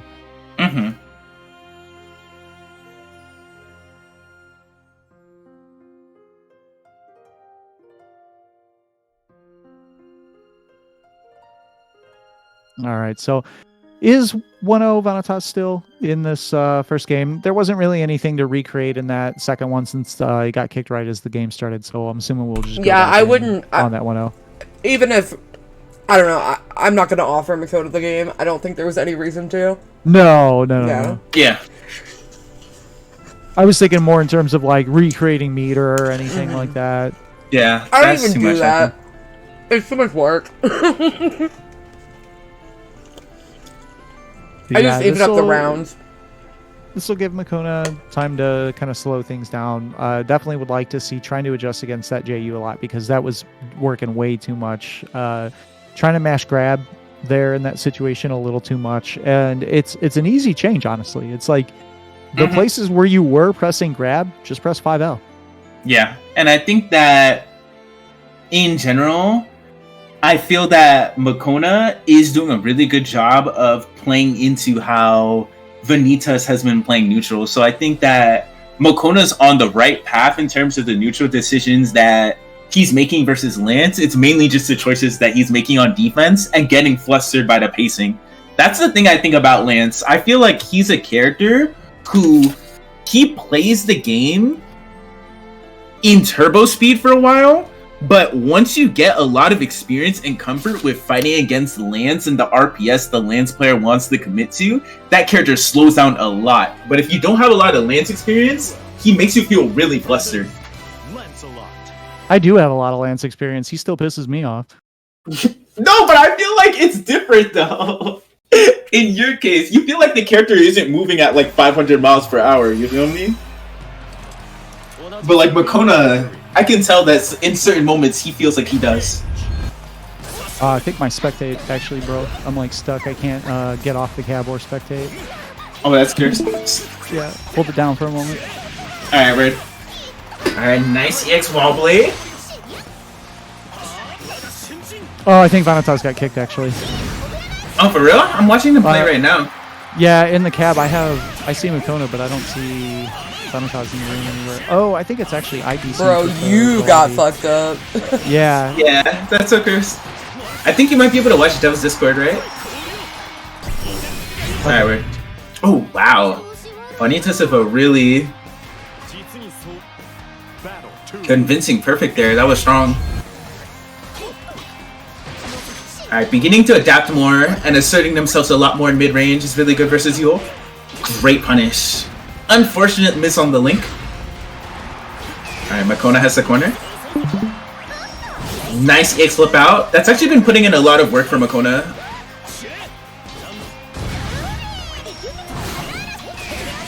Nice one. Yeah, this time block the JU at least. Getting away, not getting opened up by it. And again, we're seeing a lot of these funny interactions with 2 and 4H because of the movement of Lancelot. Wow, the bounce. Yeah, nice wow, what a pick up. confirm.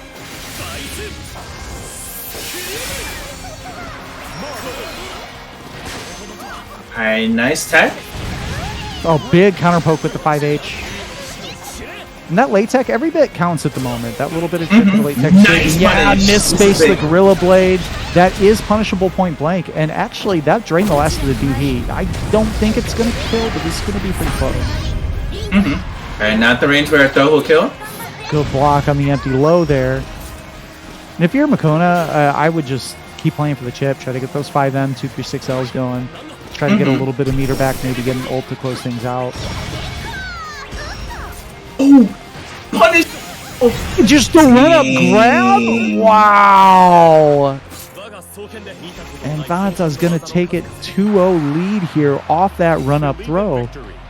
That was super clutch. Alright, Vanitas on tournament point. Alright, Makona fans, I'm gonna need y'all to yip in the chat. Yeah, let's get some yips in the chat for Makona. I know y'all don't want to fight him in bracket anymore. Yeah, off the medium 2M. Pretty good start to this round. Another touch will do it. Should be able to build the meter. Finds the grab first. Counter hit. Yeah, that should close out the round. And Makona speed run in this round in game 3. Battle 2. Engage.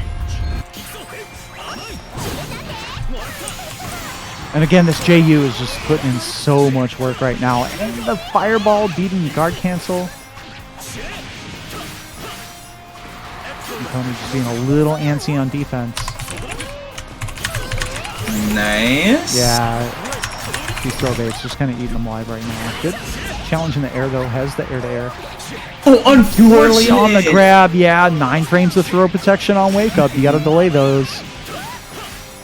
It's actually even harder now because, you know, keep in mind the 9 frames of throw protection was balanced around 7 frame throws in Grand Blue, and now they're 4 frames. I think so Bunny just missed with the longer. wall clink. That's so unfortunate. Alright, Makona say on low BP in a dream.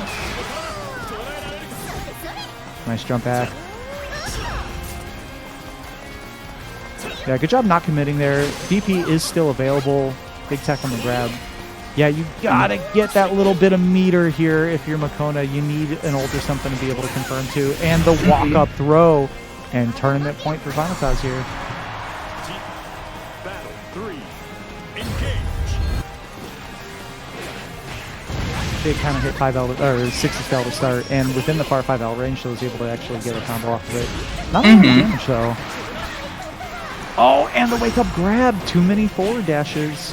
Another nice counter hit confirmed, but these confirms are not really doing too much just because it's like one button into 236L. Bro was pressing bar H. Yeah, trying to counter poke with that 5H. Really good reaction just using the ult to kind of connect from full screen. And look at the combo off of that raw ult. That was so much damage. Built the meter, yeah, built the meter for the super back in the same combo. Fair character. Oh, nice jab.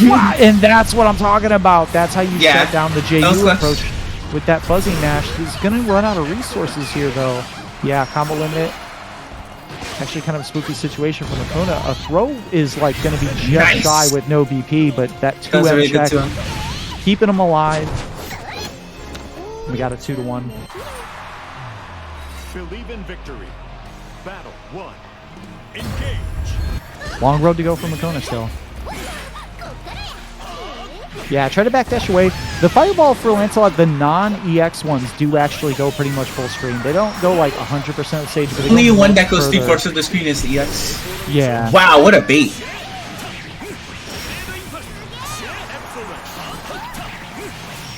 Tried to check, you know, had the check on the landing there, but unfortunately it was a little bit late. You can see the adjustment from Makona though. He's like trying to work it in, trying to find the timing. Whip punish with the Raging Strike. That was interesting. Oh, and just ult Starry Sky gets a hard knockdown. That was a lot of corner carry actually. And this is gonna hurt. Doesn't have meter for another Raging Strike though. Should still be able to get a pretty good combo off of this, but didn't get the second hit, and the scrambly reset into the grab. Makona getting a round up here. Nice whip punish. Gonna be a good starter here all the way to the corner. What a confirm. Unfortunately, we won't have Lance shenanigans because it was an air hit. This is so sad. Lance shenanigans. Good timing on the Brave counter there. Gonna work back out to mid-screen. Down a lot of life still, though. Good. They Nice. got both got a BP out and got the punish. And with the super, that's gonna actually give him the BP lead. And gonna be just, you know, pretty close on life here. A lot of resources available here for Vanitas, so gotta be careful of that DP. Gotta be careful of that ult with those jump backs, too. You can actually just punish the jump back right there. Ult Gorilla Blade will punish that. That's something that you see like Yeah, JK it's likes broken to use at a that. lot. Oh my god, a That's gonna be the robbery round, actually. in broad daylight?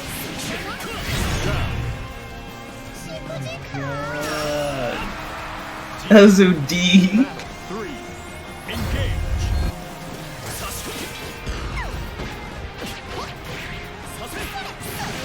Big counter hit. Yeah, he really needed that second hit. You can see the damage from Yule is not that substantial. She's going to need at least 2 more hits. So being able to get that second one on the board pretty quickly, big deal in this round. Another one. Yeah, approaching with plus frames. Tried to scramble out. I think that the supposed ult. Yeah, juggle into Raging Strike, Raging Chain. And yeah, the perfect. And we got a 2-2. Wow. Makona is fighting for his life. The Protag armor. Believe in victory. Battle 1. Engage.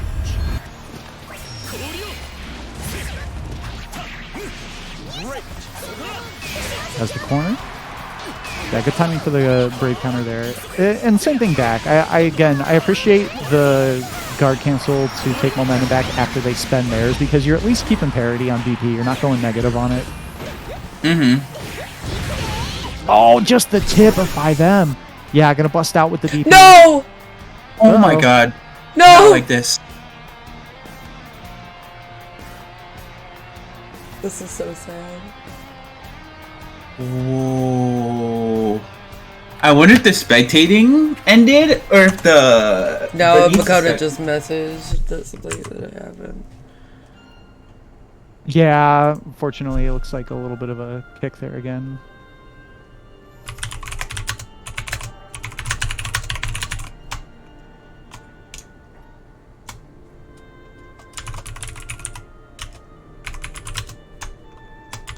Yeah, it happens. Honestly, I mean, the servers hold up pretty well, but stuff happens sometimes. It is still net play. You can't really account for the routing between two players. Yeah. Yeah, it's probably a routing between these two. And I know Vanitas is El Salvador? Mm-hmm. Yeah. Yeah, I mean, the fact that so- we can play games with each other from that distance to begin with is pretty cool. So, yeah, you know, you got to take the hiccups when they come. Yeah. Luckily, this is the final game, so hopefully nothing bad happens. And it wasn't during, like, it was Yeah, like, it was they round both had one, and that was even pretty life, even. they both, no one had run around yet, so it's not that big of a deal. Mm-hmm.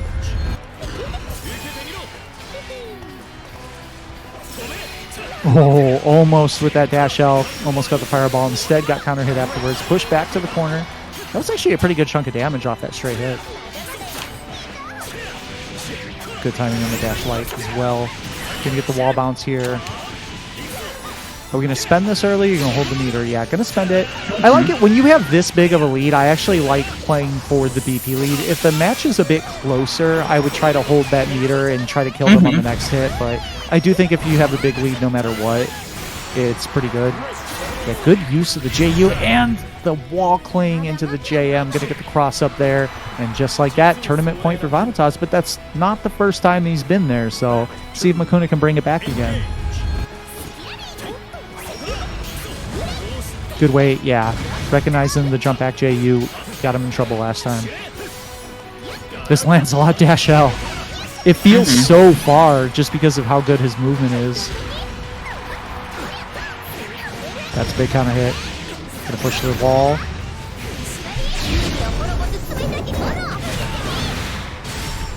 Again, spending the super. Good life lead, good BP lead here. And the empty should be able to get the pickup here. Yeah, and because of 1 BP extra damage, they're able to close that out. My God. They're just Relatively small trading rounds back and forth. Dominating rounds. Oh, good timing. Yep, early. Able to get the throw punish. Oh, big counter hit as well. Yeah, I think that was this is versus actually you. a huge hit. Next touch, he'll build the meter if he gets like a combo starter in this situation. That's a big back throw. Able to get the positioning switch and the counter hit. These two are just slugging back and forth. Next interaction's probably going to decide the round. Spending the cash out here. This is where it gets iffy, right? Spending the meter, the life is close. Now Makona has way more resources, so gonna have to bait something out, but runs into the Raging Strike. And this is gonna be pretty big damage. Not even launched yet, but the stance launch ended up kind of weird.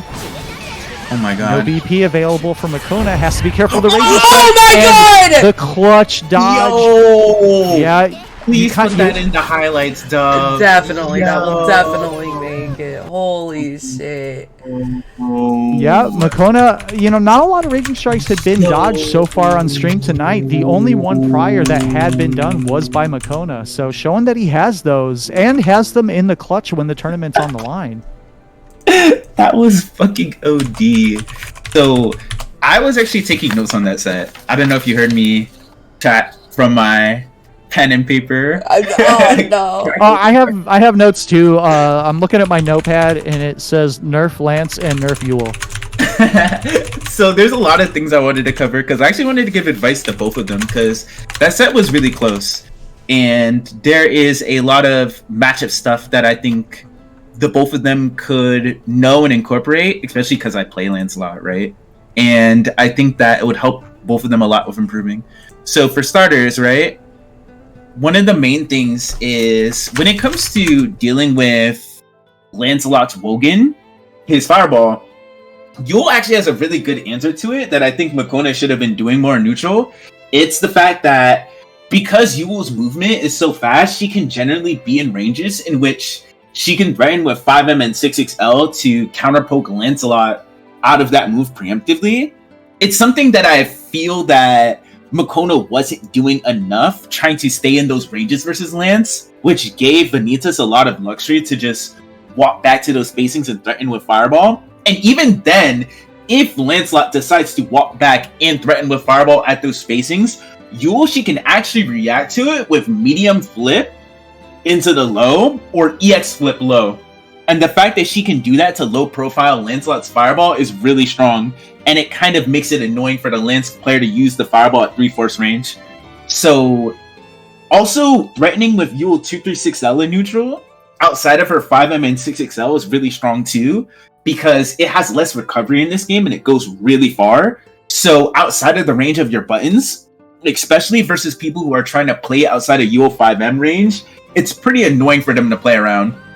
And I think that was a big thing that gave Vanitas a lot of luxury to just run in certain situations against you, because you were playing more anxious and more hesitant about establishing yourself in neutral as Yule and not making the Lancelot be able to play his game. I think that's a big thing that you really have to do as Yule.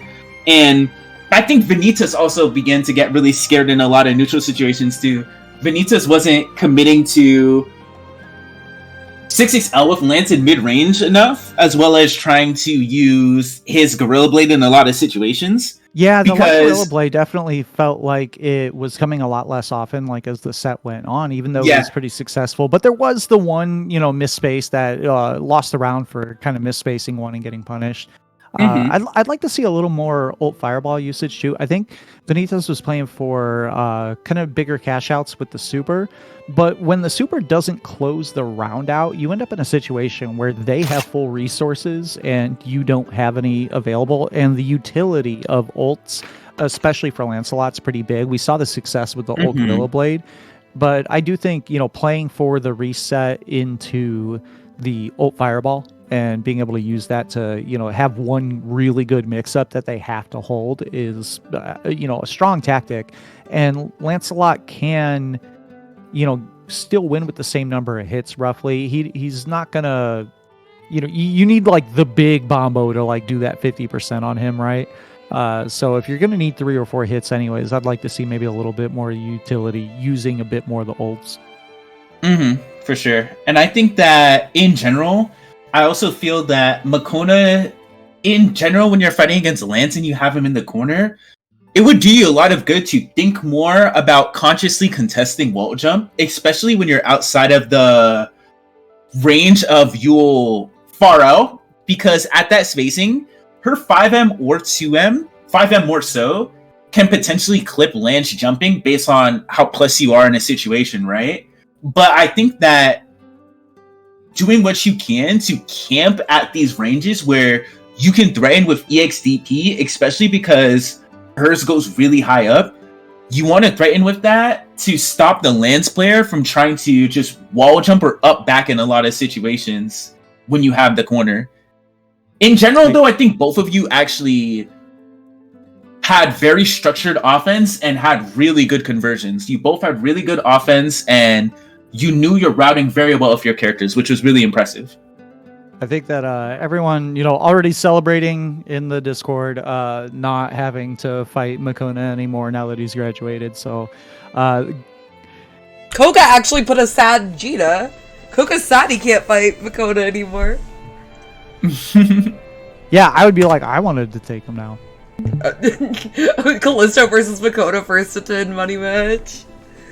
Well, we'll end up playing on Saturday. He's coming over for the tournament at my house, so we'll see.